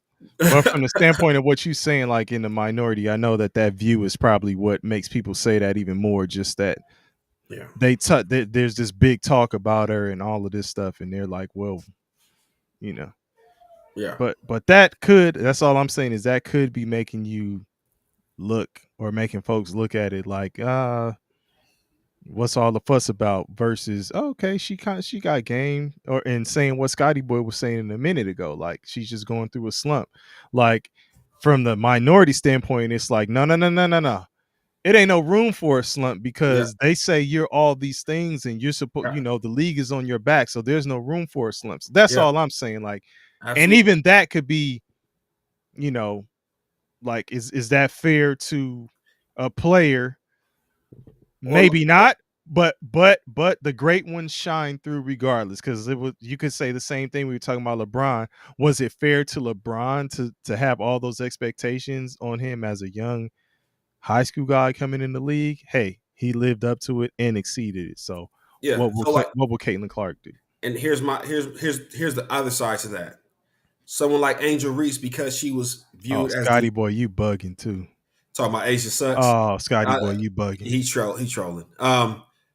Someone like Angel Reese, who was viewed as the antagonist, she's getting, constantly reamed about this and that. When they talk about her, like she may already be the best rebounder in WNBA history in 2 years. Right? They talked about her rebounds, I think through her first 2 seasons or whatever, and where she's at next to like 2 greats, I think like Candace Parker and Tina Charles or some shit like that. She's like 100 rebounds ahead of those motherfuckers. Mm-hmm. And it's like, so, but someone like her, when people get on her like, oh yeah, she's just getting all her own misses, they have to qualify that even if we take out her rebounds off of her missed shots, she would still lead the WNBA in rebounds. Even if you take away all her offensive rebounds, which include other people's missed shots, she would still lead the WNBA in rebounds. That's tough. But again, because she's the antagonist, because she's the villain, you go to any comment where somebody's saying something good about her, and it's like, oh man, she's only getting rebounds because she's missed so many motherfucking shots. They all her own rebounds, So it's just like, that's where I'm like, come on, man. Like, it is what it is. I guess they all win at the end of the day, but I just, Caitlin Clark, I need to see better from you, especially if you're the greatest player in WNBA history already in a year and a half, and you've accomplished nothing, and you didn't win a championship in college. You haven't won a championship in the WNBA yet. You're on a really good team, surrounded with other good players. So, like, show us, MJ or Steph or whoever they're calling you today. I need to see it. Like DP said, I don't want to see a slump. You can't and I want to think be in a slump. I think that's what people are. ESPN is mad because you're in a slump because they can't show the highlights. I haven't seen a Caitlin Clark highlight in 2 weeks. We want to see them. Show me the logo threes, the half court threes. It's hard to do that when you go 1 for 10, 1 for 11, over 12. But that's just me. Anyways, TP, let's carry on. Yeah. Nunya, what's good, brother? How you Nunya's doing, in the sir? building. What up, what up, what up? Nunya in the building. The engineer said he would love to watch a combined NBA WNBA postseason playoff tournament. Right. Take your women's team and join and just give me the best 5. Oh shit. That shit would get funny. So I know we saw in the Discord where you're talking about some. I don't know if we want to get into any of the NFL stuff as Scotty well. Boy, this motherfucker. Yeah. Scotty boy, Scotty Hey. boy, buddy. Scotty Boy. Scotty boy, buddy. Man, Pittsburgh made some shit shake, or did they? I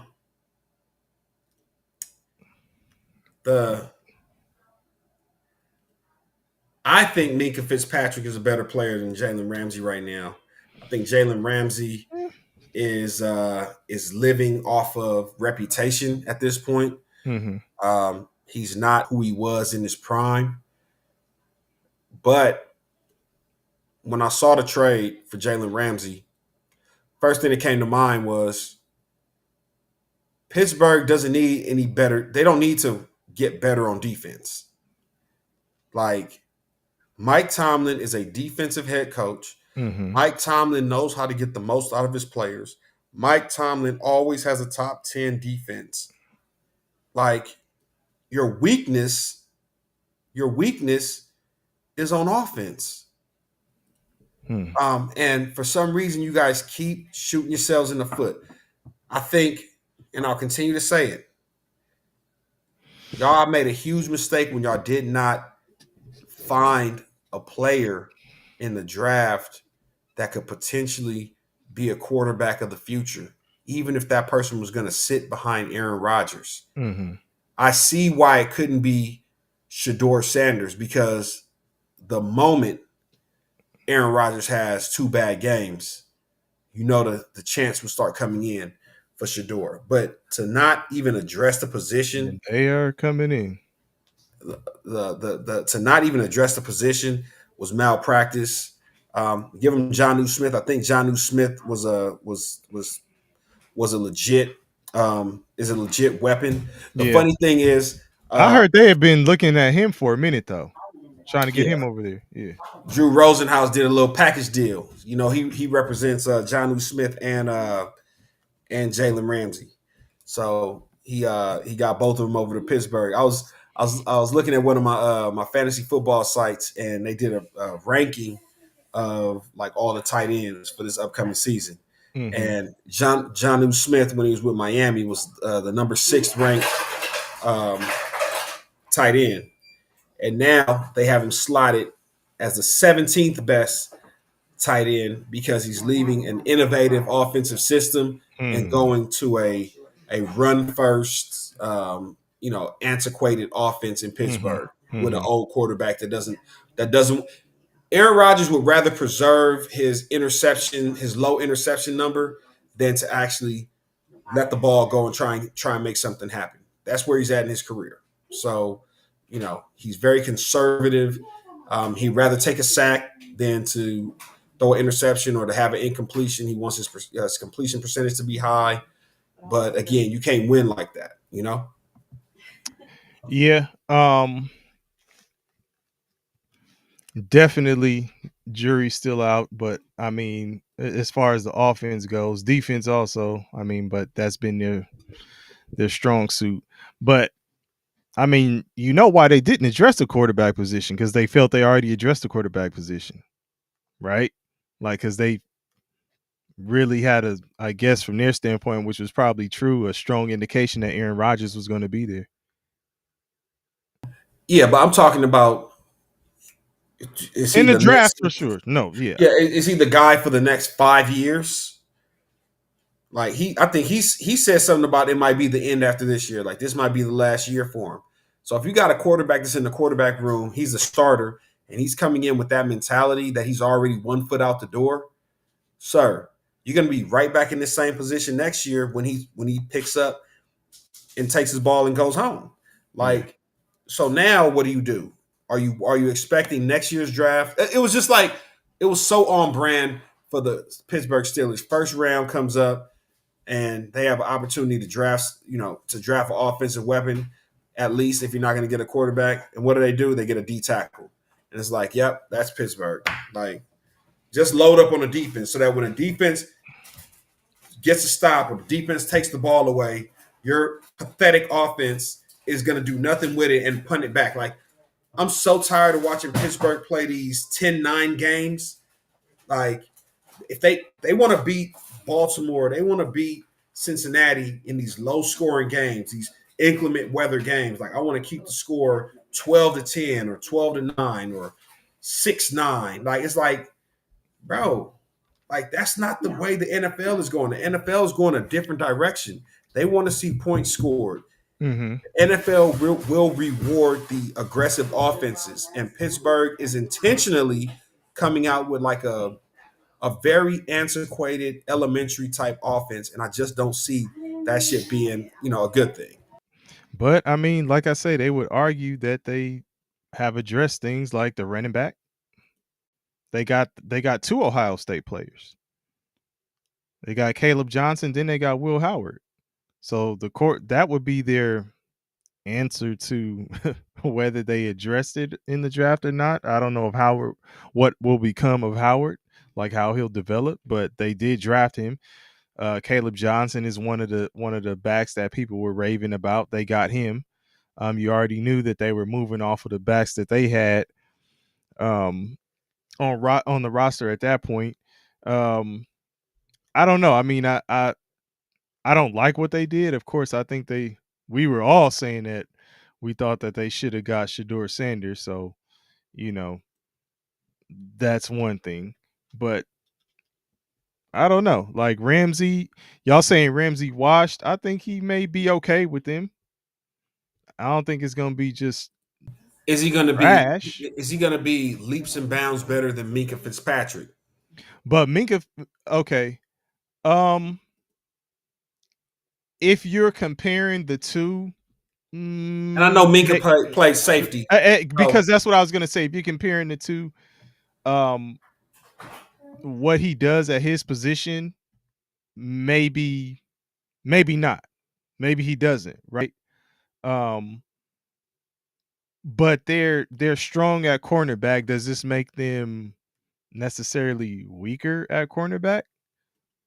I don't think it no. does. So remember they have Porter Jr. Right. He's playing corner as well, right? Yes. So you got him. So now you got bookend corners, right? Let's see. Like you guys should be able to shut down. That means that. But wasn't it the I was trying wasn't it the Elliott? Was Elliott the one that came out of Texas? The safety? Deshaun Elliott. Deshaun Elliott that came out of Texas, right? Uh-huh.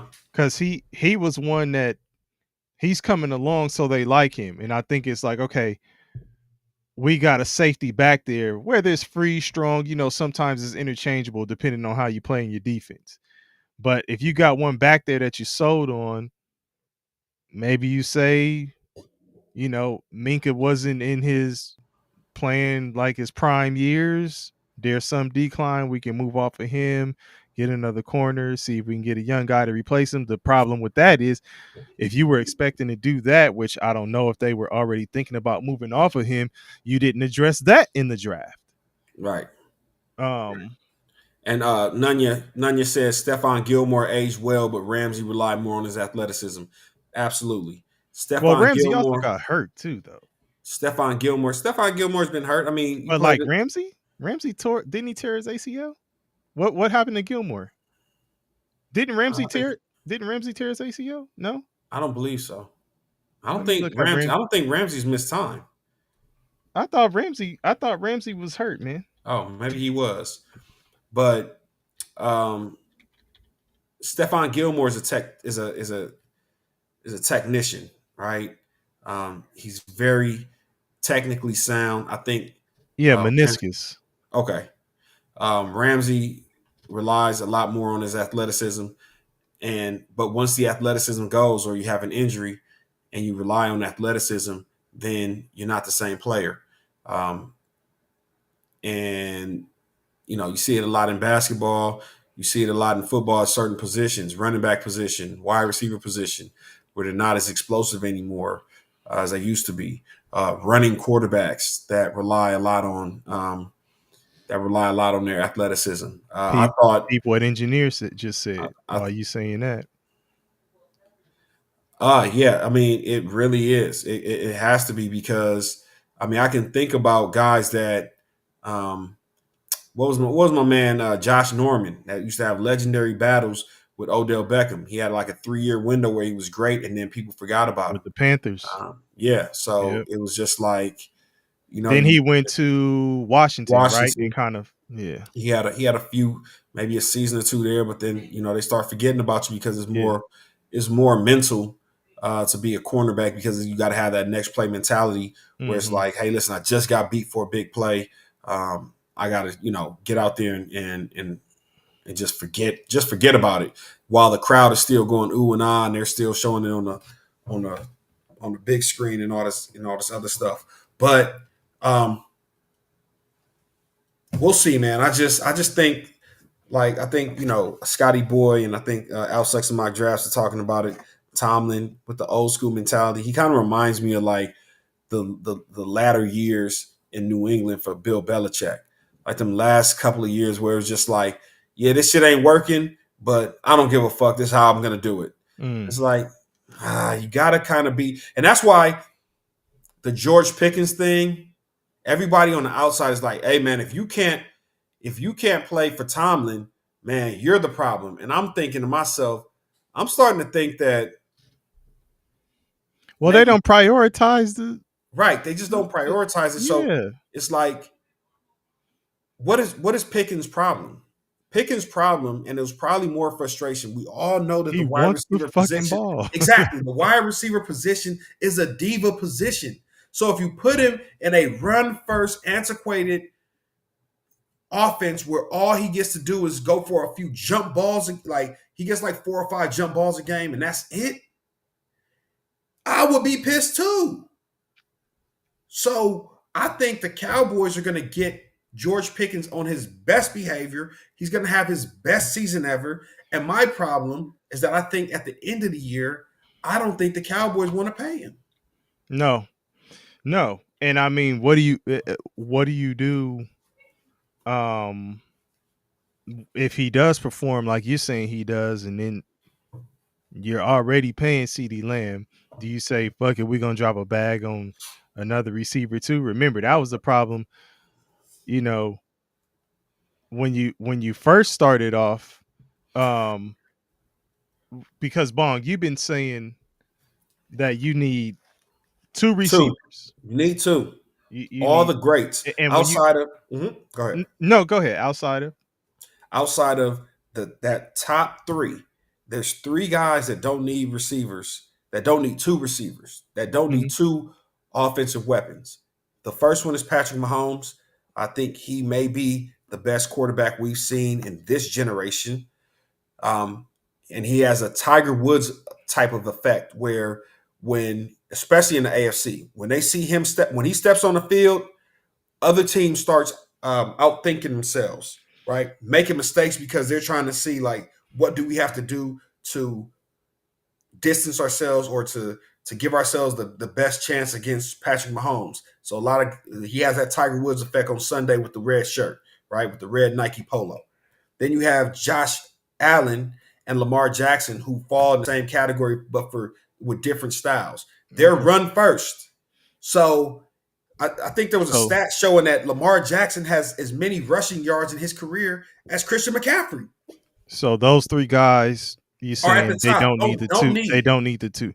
But But for those who anybody do, else Dak Prescott from falling into that thing. from So, literally from that point on, but name one. so back to what I was saying, Yeah. where you had Amari Cooper already there,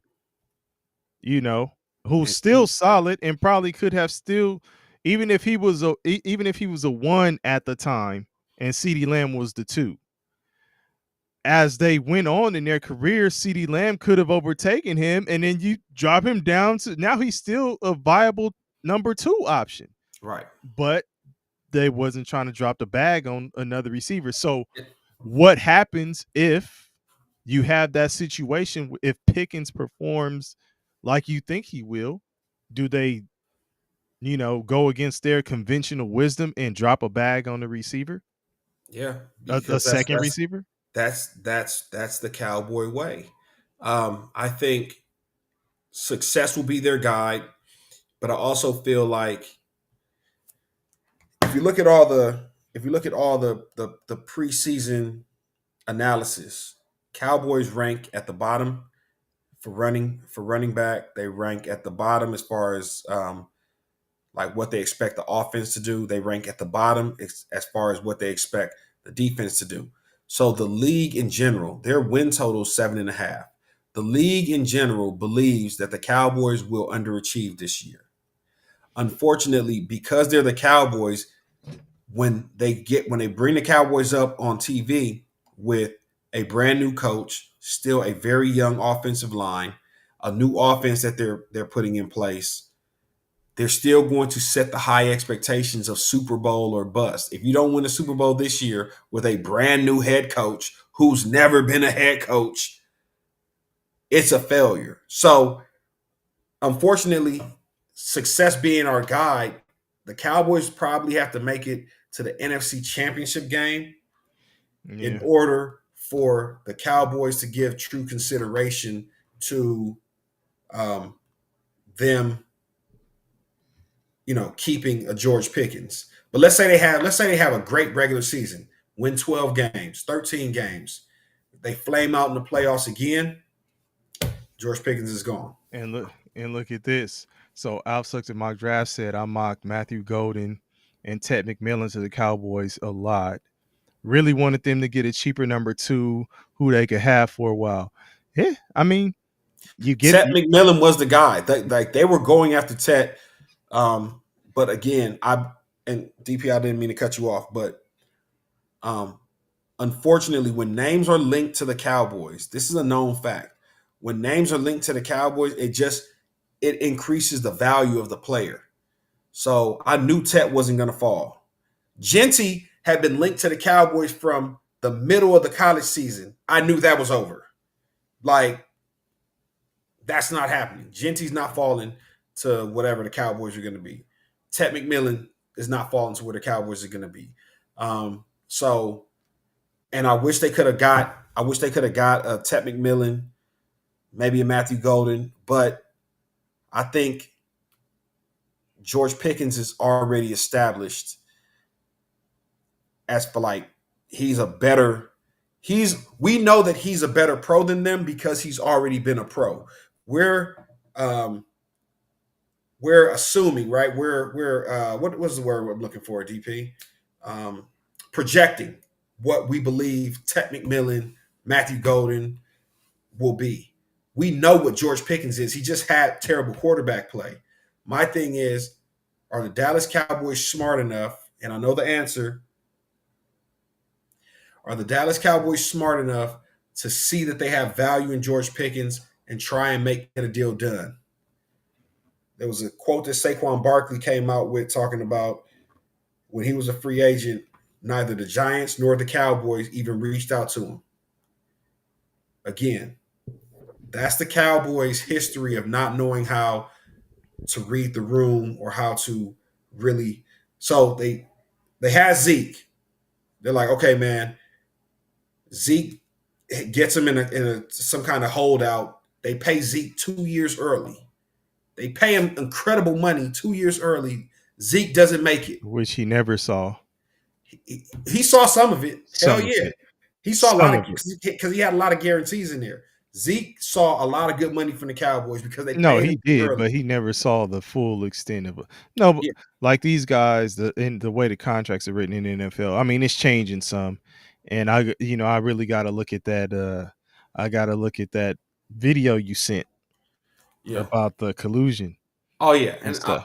I want to Yeah, deep dive in that, but I got to figure out a way that we can set yeah. up a episode for that. But go ahead. No. I was just saying, like it's as far as Elliott goes, I agree with you. Paid him too much, too late. Too Not, early. I mean, sorry, too much, Yeah. too early. So And then, too much too early, but in the later stages of his life as a Cowboy, if that right makes sense, because he didn't last long after after he got paid. after he got the contract. Yeah. So it's like, So check this out. So the Cowboys are like, okay, man, we're not going to pay these guys. We're going to franchise the next guy, who's Tony Pollard. So the Cowboys, because they have this, they've already projected what they're going to do like a year in advance. Like, we're not going to pay the next running back. We're going to franchise the next running back and make him earn his money. They go into that year already saying, predetermined, we're going to franchise Tony Pollard. They franchise Tony Pollard and pay him $10 million a year for that 1 year, in a year where the running back market was depressed, and they could have probably signed Tony Pollard for a 3-year, $15 million deal. So y'all go and overpay him because you guys can't read the market. and then he's hurt and all that stuff. Like, remember, he was coming off an injury, Yeah. so you expected more from him coming off of a torn or a broken thigh, yeah. right? So then, what do they do the next year? They course correct again, and this time you have Saquon Barkley and Derrick Henry on the market, and because you felt like you just got took to the bank by Tony Pollard and you overpaid for him because you guys couldn't read the room, now you say, fuck Saquon, fuck Derrick Henry. We're not even going to reach out. Well, we're not even going to give you guys a call. And at a time where the market was so low that both of those guys ended up coming back after 1 year with their team and redoing their deals so that they could get better deals, because the deals that they signed initially weren't the greatest. You get what I'm saying? I do. It's just malpractice as a front office. But the league as a whole, I still don't think is sold on this new resurgence of the running back. They could still be sitting and waiting and saying, hey, Saquon Barkley and Derrick Henry are just two outliers. They're anomalies. Like, show me another example that's going to be like that. And if you can't, we'll continue to, underpay the running back position. Yeah. Like, they got their money, but does that necessarily reset the running back market? I don't know. And Deal World, do I think Deuce Vaughn is going to get cut? I believe Deuce Vaughn will continue to make the roster. I believe his dad is a scout for the Cowboys, so the Cowboys have this blind loyalty, and I believe that just because his dad is a part of the team, they'll find a way to continue to have Deuce on the roster. And I don't even think special teams, dog. Like, is he? No. Yeah, but that's I don't. what I'm saying. But here's the thing: I don't think Deuce Vaughn was a bad running back. I just don't think he got a fair shake in a Mike McCarthy offense. I think the offense this year for the Cowboys is going to look so much more dynamic, so much more. So you think Deuce gets modern? Loose? No, because they have too many. Now they have too many weapons. So Deuce, I think, gets buried because they're going to start putting Turpin in the backfield. You know what I'm saying? They got Jaden Blue. They got packages for him. I believe that Javonte Williams is going to be the lead guy for the team. 2 years removed from, I don't know if it was ACL or an Achilles, but Javonte Williams saying he's feeling the best he's ever felt. 2 years removed from an injury. Like you said, it takes 2 years to shake back. Yeah. That running back room, even though it's not great, is going to be crowded. And and I just think that we're going to see. I don't know if it's going to work or not, But I promise you, we're going to see a modern offense. We're going to see a dynamic offense. We're going to see a lot of shifts, a lot of motions. Um, Brian Schottenheimer has said in the past he is not ashamed to steal plays. I steal plays from the great play callers. Like that's something that Mike McCarthy, Mike Tomlin, these guys, these old school guys are like, nah, we have our plays. Mm-hmm. We're gonna run these plays. And you got these young dudes that saying like, nah, man, like that shit look good, and we can use that shit to whoop somebody's ass. Like, let's go steal that play and implement it into our playbook and go whoop some ass with it. So I really feel like the Cowboys are going to surprise some people, but if they do, I think people will move the goalposts like they normally do, and we'll see where it ends at the end of the year. And Alf Sucks in mock drafts. You think I saw this comment? You think Reek the Freak? Ain't that what they call him? You think he's gonna you don't think he'll pick up some technique? He's one of the ones you think will rely on his like physical attributes and stuff rather than technique and stuff, and you see him not being what Nunya thinks Gilmore is. Because Nunya says, I believe Nunya said he thinks Gilmore is the best cornerback he's seen outside of Deion Sanders. If I'm not mistaken, I think I saw him say that somewhere. But yeah, and then Nunya, I also saw you say somebody didn't show up to a camp. Who was that? Talking about George Pickens. Oh, Pickens. Okay. There was a kids camp that he was scheduled to show up to, and I think they released a statement saying that he didn't show up. And then they came out and released another statement saying that that what they said was incorrect. And I think George Pickens made a statement about how a lot of times they're trying to smear his name, and all he does is play football, and he's not, he doesn't have any issues off the field or anything like that. And I think it was it might have been a Pittsburgh camp, a kids football camp in Pittsburgh. Okay. So he feels like maybe, the people from the Pittsburgh side are trying to smear his name just, like as a final fuck you on his way out the door because they're unhappy about, his departure or whatever. But man, I see good things coming, man. And I think he's going to play with the best quarterback he's ever had. Mm-hmm. And if you have who are you going to double? Who gets the attention? Because now it's hey, if you want to double CD, then let's go Pickens 1-on-1 over the top. It's a hey, DP, remember Dez and Romo. Mm-hmm. Give me any 1-on-1 looks, and it's a jump ball to Dez. Man, Dez Bryant, I don't think Dez Bryant gets enough credit for the type of receiver he was, man. He was ridiculous. Yeah. And this could be another conversation at some point. Maybe they move off of Romo too soon? Could they have given Romo maybe 1 or 2 more seasons? Dak played too well. Okay. Dak played too well. Like if you luck up and find the next franchise quarterback, where the Cowboys did fucked up Cowboys things is, and again, that's what I talk about. Jerry Jones was like, too, this is why I talk about Jerry Jones being like super possessive. Romo, when you realize that you weren't going to go back to Romo and he relinquished the spot, he came out, he made the statement. There was a belief throughout the league that the Cowboys were going to release him and he was going to sign with Denver, with the Broncos. And this was shortly after Peyton Manning had retired because of the neck injuries. So he had a stacked roster. Romo was going to a stacked roster in Denver.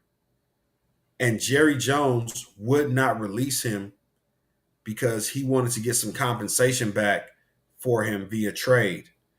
So Romo, after Jerry Jones wouldn't release him to go to Denver, Romo retired. Like that's No, I the know. fucked up part. That's the fucked up part about Jerry Jones. You know what I'm saying? Like he treats these motherfuckers like tradable assets, right? Even Des Bryant. Des Bryant, when it was evident that the Cowboys weren't going to keep him, they didn't release him pre-draft so that he could go find another team. They waited for the draft to happen and pass. And then after all these teams have already drafted the next young, great wide receiver, they're like, oh, here you go, Des, to a market that had already been picked through. So it's like nobody had a need for Dez at that point. We've already seen, most of these releases happen before the draft so that you can go find a roster. Yeah, not at an opportune time for the player. But yeah. I think you're that's coming in a little staticky right now, DP. I don't know if that maybe okay. I just don't know me what or happened. oh, you good now? You good? You good? Okay. Yeah. So yeah, man. But again, if it's really family, like you say it is, then why wouldn't you release him and give him an opportunity to really go test the market and just see if I can go get on with a team before the draft and go get my money before the draft? But again, Yeah, it's like the jealous dude, or boyfriend or girlfriend that don't want to see you happy with the next person. that's it. Absolutely. Like, You know what I'm saying? Till death do us so part type motherfuckers. right. Damn. Outside of my drafts, you think? I know Tyreek said that if Jalen Ramsey left, or he was trying to keep him in house, but he said if Jalen Ramsey left, that he'd be pretty pissed off. Do you think they blow the whole Miami thing up? They have a young nucleus. I like I like A-Chain. A-Chain is a dog. But the thing about Miami, go ahead, DP. No, I'm agreeing with you. I'm just like, A-Chain is a dog, but the thing about Miami, man, too many Lambos, man. Too many sports yeah. cars over there. Every player they have is a sports car. Waddle, Tyreek, A-Chain, Mostert when he was there. Like you got so much speed, but these What motherfuckers did break Waddle hurt? down. Was it his knee? He hurt something. They was always all of them was always hurt. These motherfuckers stay Yeah. in the shop. That's the thing about them sports cars. They stay in the shop. They stay in the shop, man. So when you need them most, and then guess what? What about them? What about those inclement weather games? Going up to New England, you know what I'm saying? Playing the Jets, playing all these teams in December, Mm-hmm. playing the Buffalo Bills or Pittsburgh Steelers or all these cold ass AFC teams that don't have a dome, Mm-hmm. which I don't give a fuck how much the purists love football. If they don't put domes in all these inclement weather cities, it's not even fun for the fans, bro. Like if I'm a Buffalo Bills fan, if I'm a Kansas City Chiefs fan, I don't want to be standing outside or cheering my team on with 7 layers of clothes on, Mm-hmm. and it's like 3 degrees outside. Like that shit is bullshit.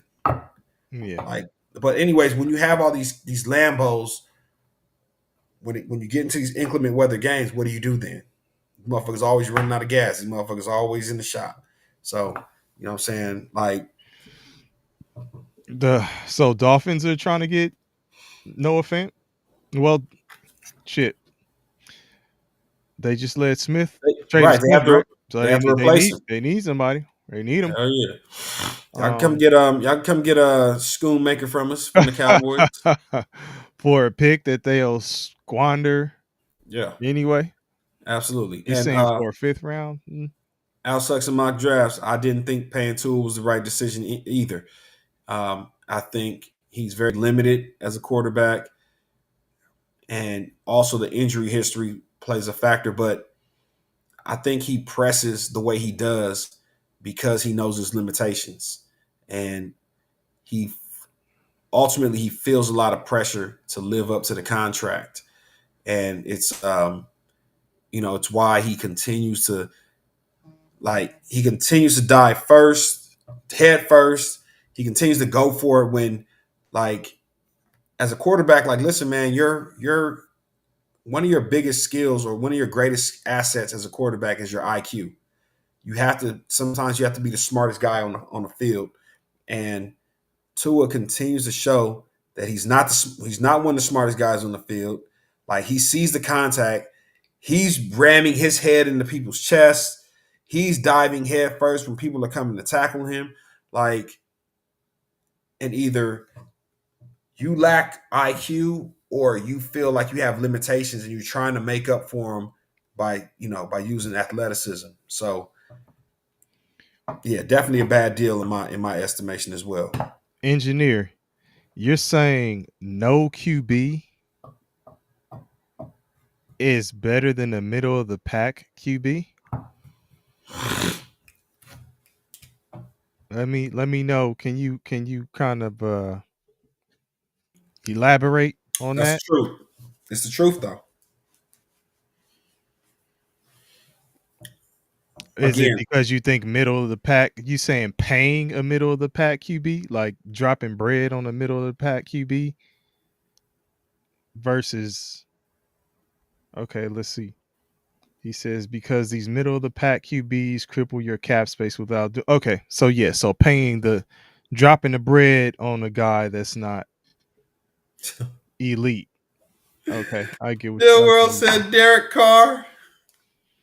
Hey man, listen. Hey, Deal World.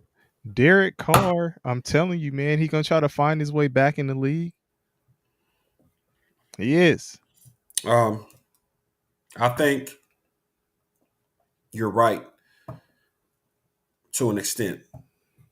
So you have right now you have a quarterback market, and if anybody says you're in the top 10 in any metric or whatever, you have Trevor Lawrence being paid like a top 10 or top 5 or 6 quarterback.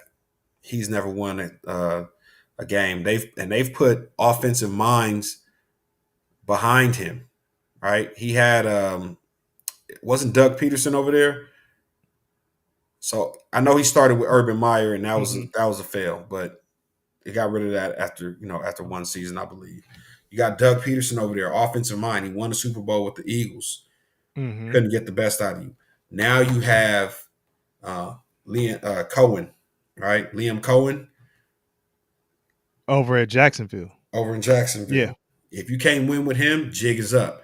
A lot of people are saying this is Kyler Murray's last year in Arizona. He got paid $50+ million, never won a playoff game. You got Justin Herbert. Everybody wants to continue to give him the benefit of the doubt because he passed the eye test. Everybody's giving Justin Herbert the benefit of the doubt because he passed the eye test. He has never won a playoff game. He just had a playoff game this past season where he threw more picks in the playoff game than he did all season. Still paying him. He has a great coach. I don't know if they surrounded him with the best talent, but they found something in Lad McConkey. Hopefully they can. He's legit. Yeah, but it goes back to that. That's only one receiver. You need And two. you're gonna need to have like more of a possession guy, because you can't. McConkey's not big. He's a little guy.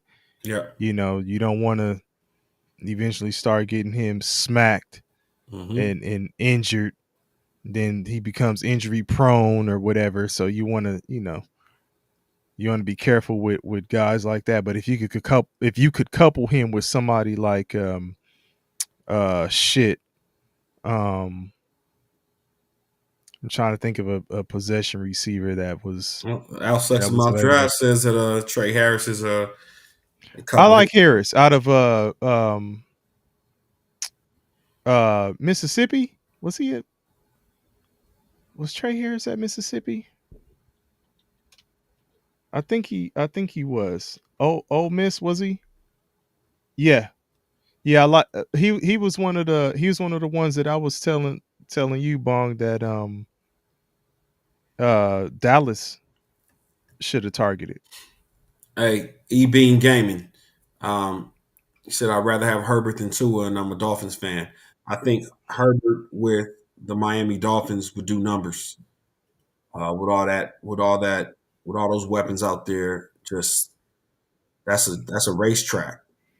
Um, But shit, Herbert in San Diego, if you would have got him somebody like a DK Metcalf to go along with McConkey, that's the type of receiver I'm talking about. You know, Yeah. somebody who he's still fast enough to stretch the field, but he can also he can make tough catches. And Yeah. then you got McConkey in the slot or something you just gotta. It's like you say, Bong, you gotta have at least. I think you gotta have two guys, or you gotta have just a. Well, you gotta couple that with dynamic play calling too, because you Yeah. can't if you just have the guys and you don't use them, a la what we were just talking about for a cool minute. George Pickens. Pickens, then it's just not gonna work. So I agree with you on all fronts with that. And none, y'all agree with you, man. Playoffs require a good coach. Coaching is so underrated. What Kevin McConnell has been able to do in Minnesota is not being talked about enough, right? He went out there and he won 13 games, put together 13 game seasons, win seasons with Kirk Cousins. He just won 14 games with Sam Darnold. Now he's taking on a second year quarterback who's basically a rookie quarterback because he missed the entire first year with an injury that was in a run first college system with Jim Harbaugh. And I really think that he can still maximize what he does and bring the best out of him. And if he does that with, what's the guy from JJ McCarthy? If he does that, if he goes out there and wins 12, 13 games with JJ McCarthy coming off a torn Achilles, or I don't know if it was Achilles or ACL, I but think it was ACL. so coming off of something torn, and he's able to go out there and win 12, 13 games, put some respect on his name. You know what I'm saying? And I think a lot of the winners right now are coming off that Shanahan tree. So I think you got McDaniels down there in Miami. That's a Shanahan disciple. You have McConnell. That's a Shanahan disciple. You have McVay with the Rams. I believe he's I believe he's a Shanahan disciple as well, because I think they were all on that. They were all on that Washington. They were all on that Washington, the Redskins or Commanders team back when they had, I think, Kirk Cousins and RG3. So, you know what I'm saying, that coaching tree. You had Shanahan, McVay, McDaniels, and McConnell. So, but those are it's no secret why those are the guys. You know what I'm saying? That kind of have it right now. Then you have the Ben Johnsons, you have the Liam Cohens. We'll see how that goes. I'm really interested to see what happens in Chicago. I have high hopes, but man, I think they'll be but better. there's a lot of pressure. There's a lot of pressure now to go out there and win. And just hearing how Ben Johnson is talking to the team in the practices, in the OTAs, you know what I'm saying? Like he's holding these dudes to a high standard, and we'll see how it plays out, man. But damn, I can't wait for preseason. Can't wait for preseason. It'll be here before you know it. I mean, the Absolutely. NBA smacks you in the face with all of this shit, but Wait, Yeah. engineer said I disagree, DP. Some QBs just don't have it. In terms of what? Like, yeah, I mean, I agree some just don't have it, but what specifically were we talking about here, engineer? Look, being gaming crazy. Looking at hours ago, just woke up and went straight to y'all's live. Is DeAndre Ayton a Laker? Not yet, but Not that's we probably on the appreciate horizon. you tapping in, being gaming for sure. Yeah. Definitely appreciate you tapping in. Okay, he said Herbert has the physical talents, but not the mental. Um, yeah, I mean, I'm not saying. I was just saying like you give him because what did you say, Bong? You said if you send him to Miami. Miami, and you were saying Yeah, he'd do better than Tua, but I yeah. was saying shit, leave him where he's at and give him like a DK Metcalf or give Give him him a second option. yeah. Um, I mean, I know he had Mike Williams. But Um, your boy Harbaugh, Jim Harbaugh, is trying to do exactly what the Steelers are doing. yeah. Oh, I was Good gonna say defense. while you were talking, I just forgot about my point. They're like the Yep. West Coast Steelers with a little more pop, Yep. you Yep. know. Yep. And the The quarterback that everybody thinks is actually one of the guys, you only know. difference. The only difference is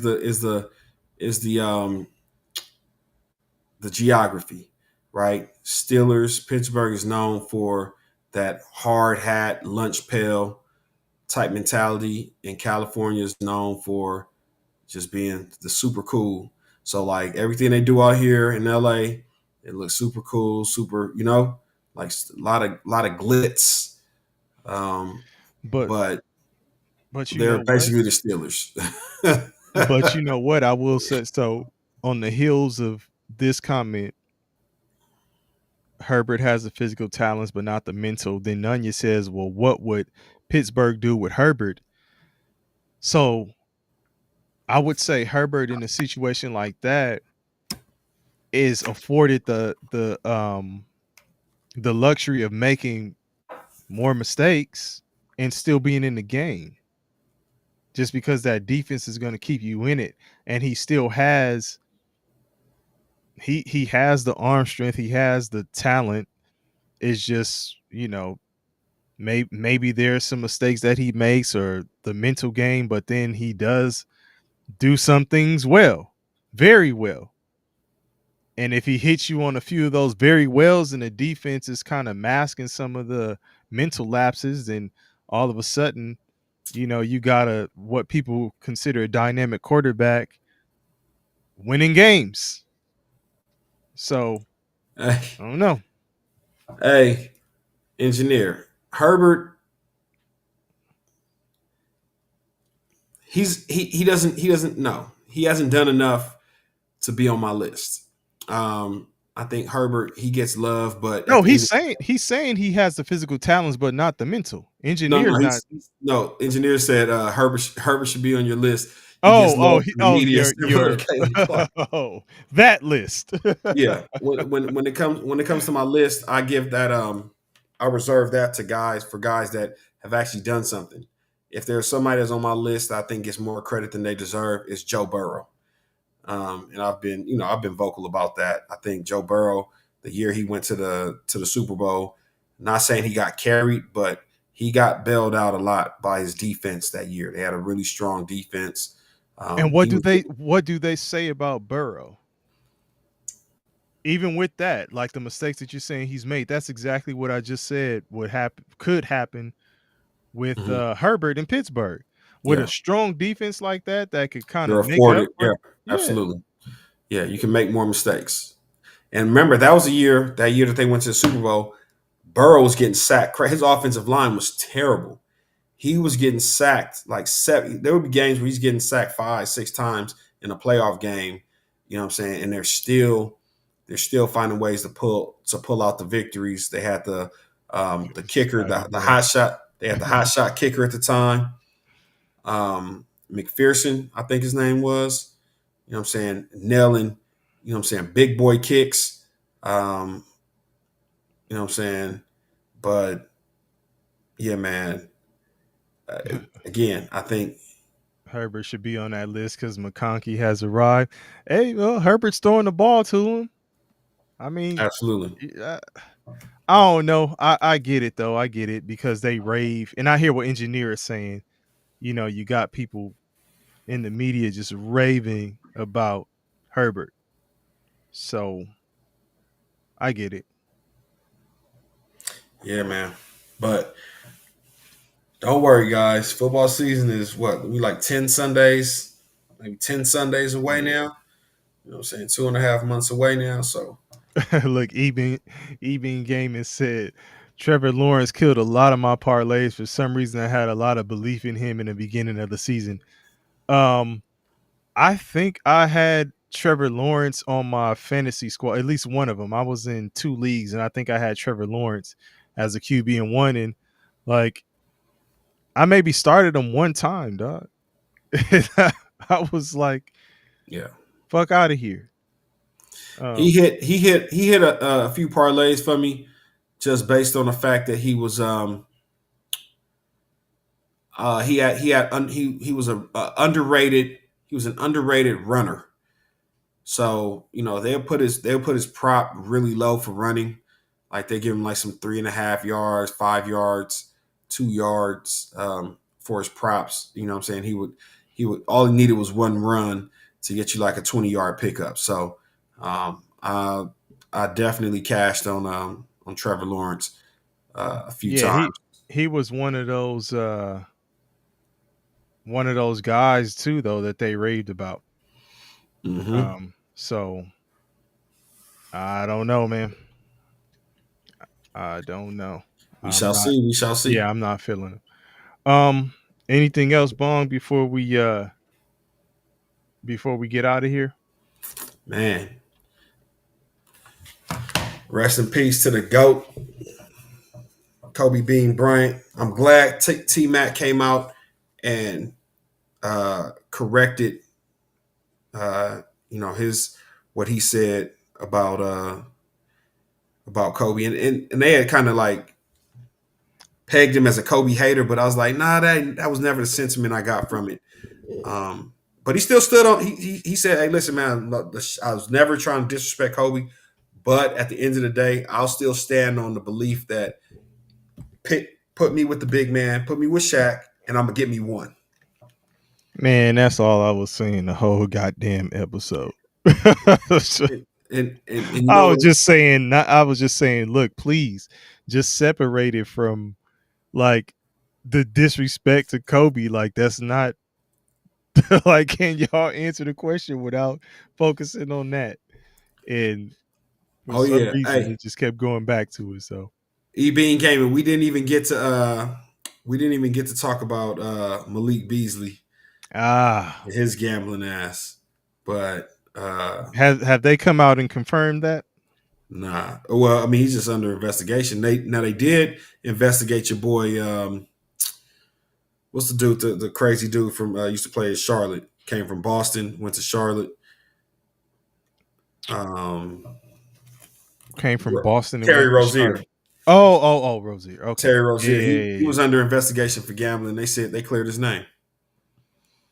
I mean, that's why I'm saying, like, do we even know if it's true or not at this point? Yeah. I'm waiting. I'm waiting. We gonna see. Why I oughta. But man, appreciate y'all for let me Scotty see. Boy said Rozier did that shit.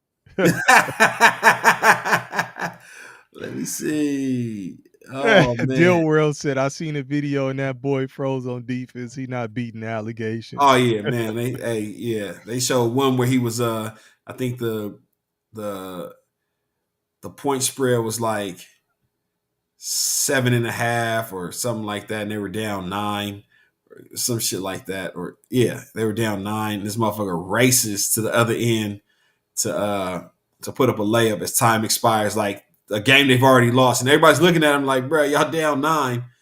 He's like, no, I gotta cash in on I the I spread. put some bread on these prop bets. Like, Oh, yeah, niggas that is shit crazy. depending on me. That shit crazy. Do they make more money gambling than balling, or is it an addiction? It's probably a nice side hustle, and they probably have so many family members involved Right. where it's like, this is an easy way for me to keep this motherfucker off my back. You know what I'm saying? Uh, so It's probably some cool side bread. yeah, It's gotta be. And you know what? It might be a little bit of both, engineer, because it is dumb as fuck Stupid. to be doing that shit. Yeah. So it may be a little bit of both. Yeah. Yeah. he being game said I had him on some slips. I'm gonna get some fucking Better refunds. get some refunds. Oh Money shit. gone. All right. Well, shit. Hey, y'all. We gonna get back to it. Keeping an eye on this NBA stuff. I feel like there's some more shit that's about to go down. So we'll definitely stay on top of that. If you're in the Discord, we're talking about shit up in there. So definitely get up in there and talk about it. Man, y'all are on it in there. Like when it happens seconds later, I'm seeing motherfucking Scotty Boy and Engineer and Alpsucks and mock drafts, like those three for sure. Yep. Or like damn near seem like they feeding Shams the information Yep. and then getting the okay to post it to us. Like, all right, did you post it yet? All right, I'm about to post it to my folks. Yep. Y'all on it though, so We appreciate appreciate y'all. it. Yep, Absolutely. yep. Absolutely. But yeah, man. We'll get to it, man. We'll get to it. Bong, any last words before we get out of here? No balloons tonight, but appreciate y'all for tapping in. We out. Yep, 2 P's in a bong. We out.